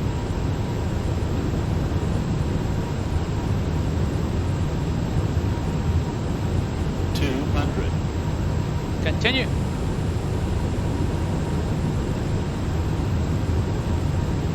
100. Here's the tricky part.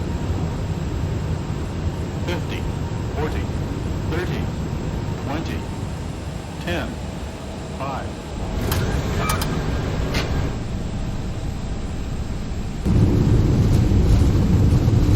Idle reverse, full reverse.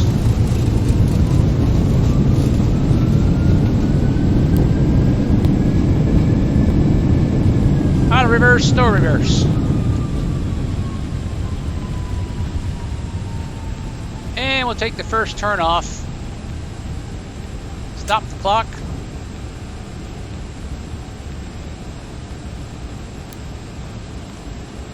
And you have to cancel the autopilot so she'll steer. Check my fuel, 14.9. Remember that, 14.9. Alright, clock stop, fuel's up, off the runway, contact ground, clear left, clear right. Stow the speed brakes. And track the flaps. Main lights off. Strobe off. To the ramp. Auto brakes off. And what else? Flight directors. And make sure I shut that one off. That one off. And we don't need this. Transponder's automatic, TA only. And the time, right on 148. Fuel, what did I say that was? 14.9. I need to keep track of that. Alright, flaps are up. Let's start up the APU.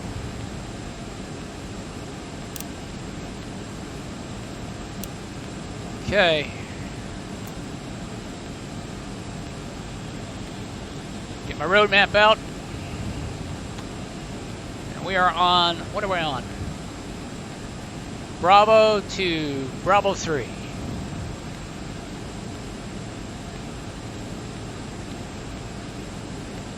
Well, that wasn't bad. I've done better.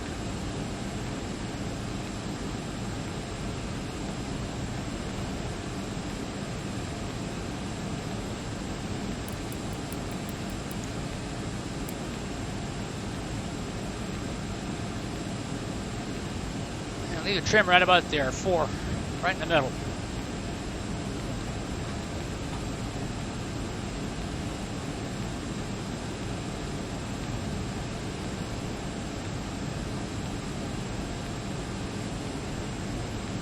Well, folks, I think it's a pretty cool flight model. I like it. A little bit greedy on the frame rate, but I have a remedy for that. First thing I gotta do is pay my taxes, figure out what my start date is again, before I start spending any more money on this thing.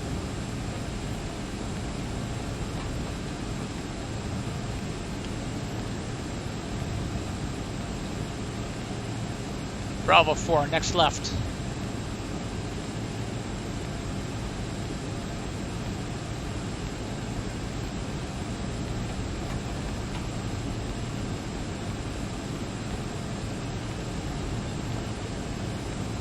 Alright, APU generators available.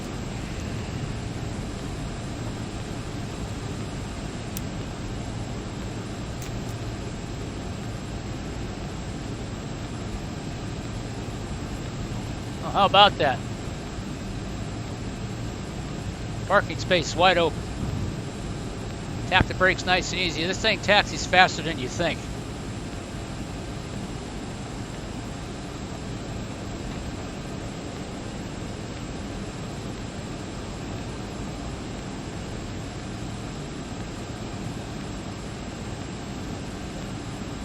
Now, maybe take the first or second one.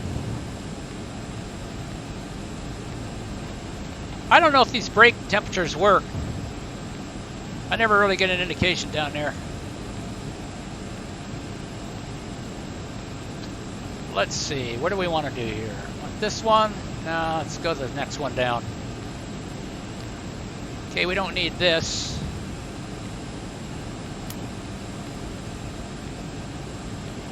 Turn that off, turn that off.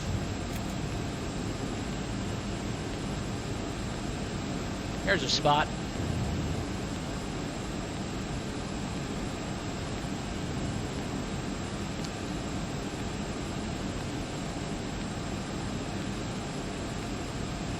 Put that right almost on the, put the wheel just in front of that.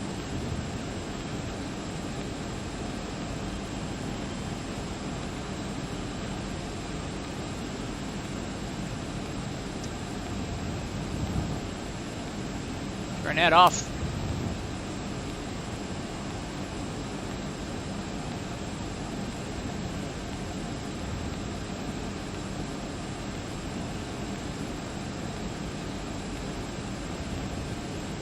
nice and slow.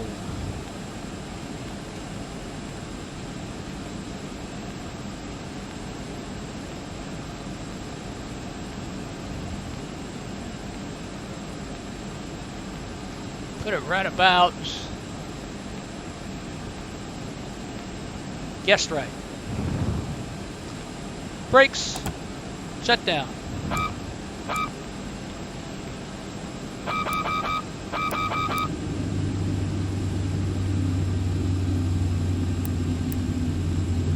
Ooh, note the time. 3:31. 0331. I gotta get that APU off.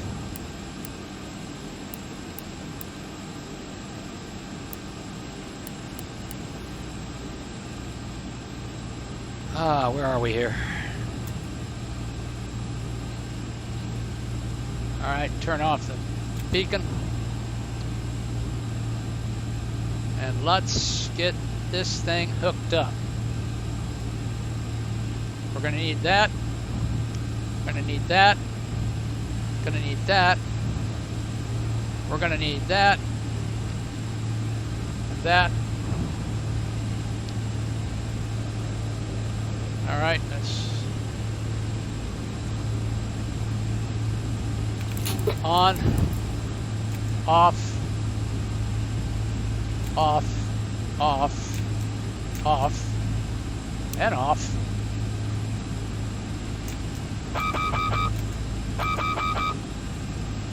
I'll leave those on for now. And let's write down our final fuel. 14.5. Put that in this little space here. That's total from APU start to stop. And our takeoff to landing fuel was 14.9. I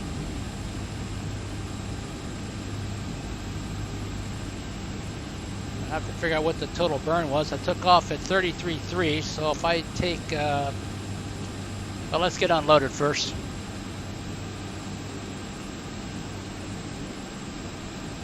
All right, airplane, let's open up this door, that door. I don't know if there's anything over here, but that door, we're gonna open up this door.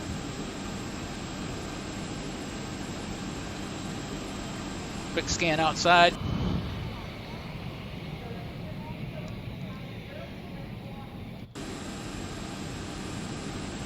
Then what we'll do is unload it.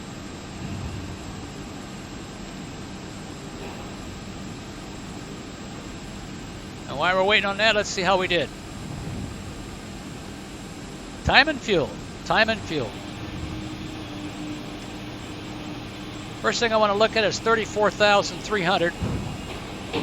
I'll subtract that from 14.9. So the burn was 19.4 takeoff to landing. And then from 35,598 less 14,500. Total was 21,098. All right, one more thing. On the time, let's see, we go 1 times 60 plus 20. I want to put down 80. Then we take 3 times 60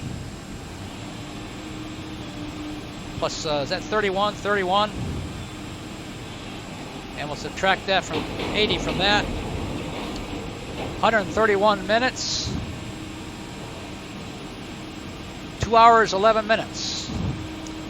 So we were 2 hours, 11 minutes, just under the block time. 1:48, right on the flight time. Now, let's see how we did on our burns. Go to the first page.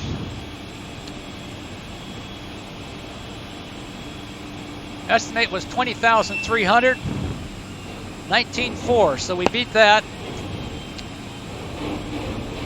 14.3 was our landing fuel. We landed with, what was it, 14.9? A little light on that. Yeah, 14.9, 14.3. We're ahead on that one too. Check that. So we beat that by 600 pounds.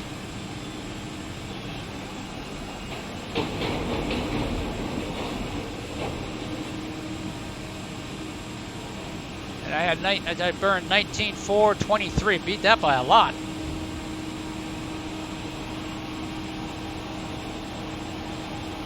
So just out of curiosity, let's see what our weight actually was. We'll have to wait till this is done.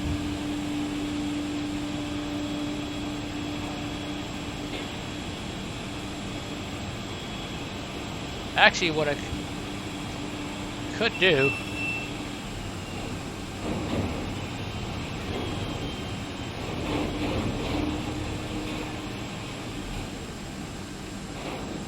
we were down to 299.5 as of now. Probably a little heavier. That's pretty close on the guesstimated landing weight. Wasn't bad. Zero that. Zero that. Then what I do is I'll save this, so the next time I fly it, I'll pick up where I left off.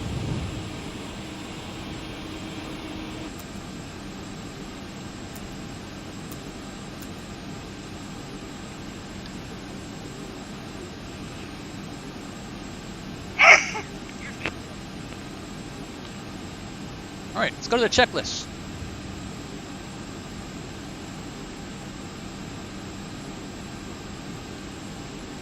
Weather radar is off. Fuel pumps off. Flaps up. Parking brake set. Fuel controls cut off. Check. Then the final chuck down. We'll do that too. Well, folks, I'm impressed. Let's look at that. 176. I actually got one better than that. A lot better. It was like 57 feet per minute. That was a butter. I've had a few butters with it.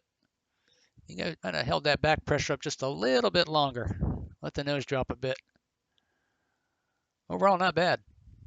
I'll take it.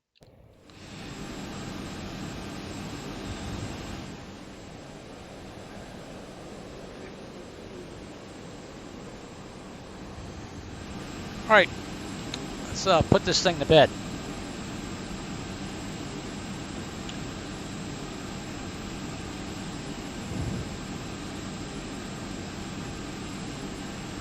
Okay, we're done with that. Done with that. Done with that. Leave the chocks and, oh, put the stairs in so I can get out. Ground power unit we'll leave on. All right, from right to left. Start up here. Off. This is cab temperature control. Fans off, off. Off. All off. Turn off the window heat.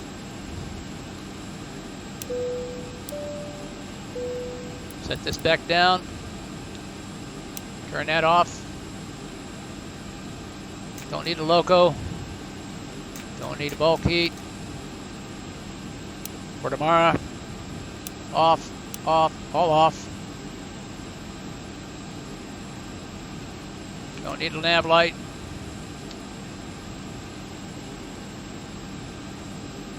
Back up to the top. Only the entry door. All right, we don't need this, don't need this, don't need this, don't need that.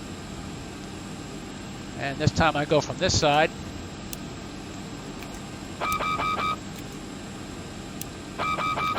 Don't need that, don't need that. We're done with these. We're in line for tomorrow. And we'll wait till those shut down. IRUs. Flight directors are off.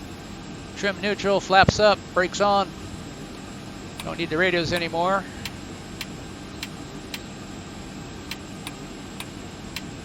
Transponder's on standby. I guess we can put this back. Let's just leave it where it's at. Oh, it's on now. So I guess that turns on when, I'm going to check that when you power up. Try that stall check again too. All right, what's on this thing here? Clear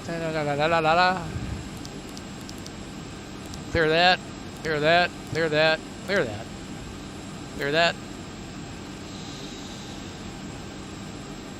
Is those off? They are off. Okay, last but not least, bus ties, external power, off, off, and we're done. And then we disconnect the ground cart. Then go out the door, close the door, go down the stairs, whoops, and remove the stairs.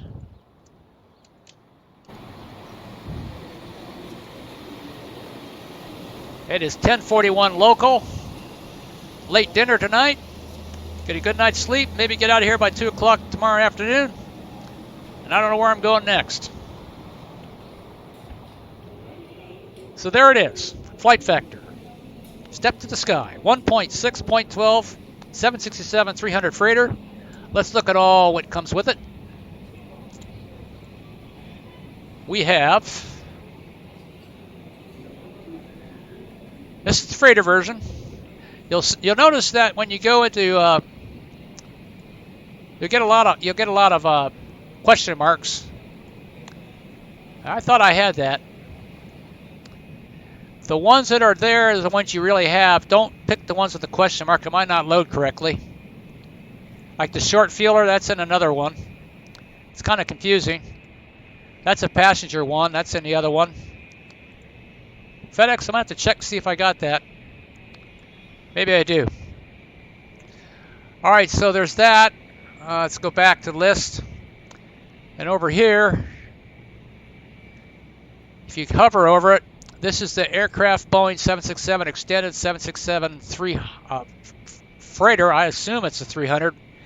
Over here, you have the extended 767 extended. Doesn't say ER or not. I'm pretty sure it does say ER on that. The other one just says 767F freighter and extended range. And then you have, this is the original Pro before the update. Not sure what the difference is. I think this doesn't have the advanced avionics choice in it. Probably not.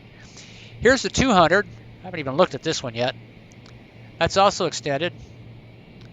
And down here is a short freighter. So there's 1, 2, 3, 4 of the extended. And that is not the extended. So it started with this one here, and I eventually migrated all the way up to this. The only thing I don't have is a 400. So there's that.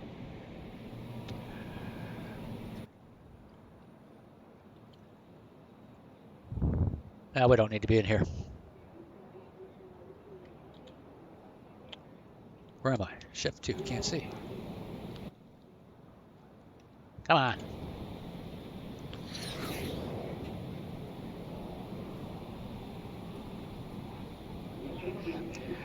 It's a pretty big bird. It takes a little getting used to. I've had some good landings with and without the auto land. Sometimes better. Last time was a butter. This time was pretty decent. Taxiing's a little different. Flying it, hands flying, you get used to it.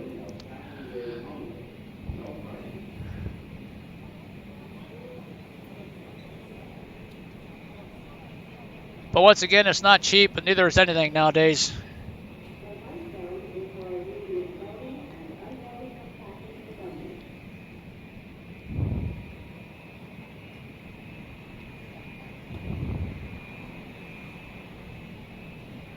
So as always, I hope this was helpful. If you're considering it, or if you already have it, give it a try. I think it works pretty well in xp12. And have fun with it. Till then, thanks for watching. See ya. Bye-bye.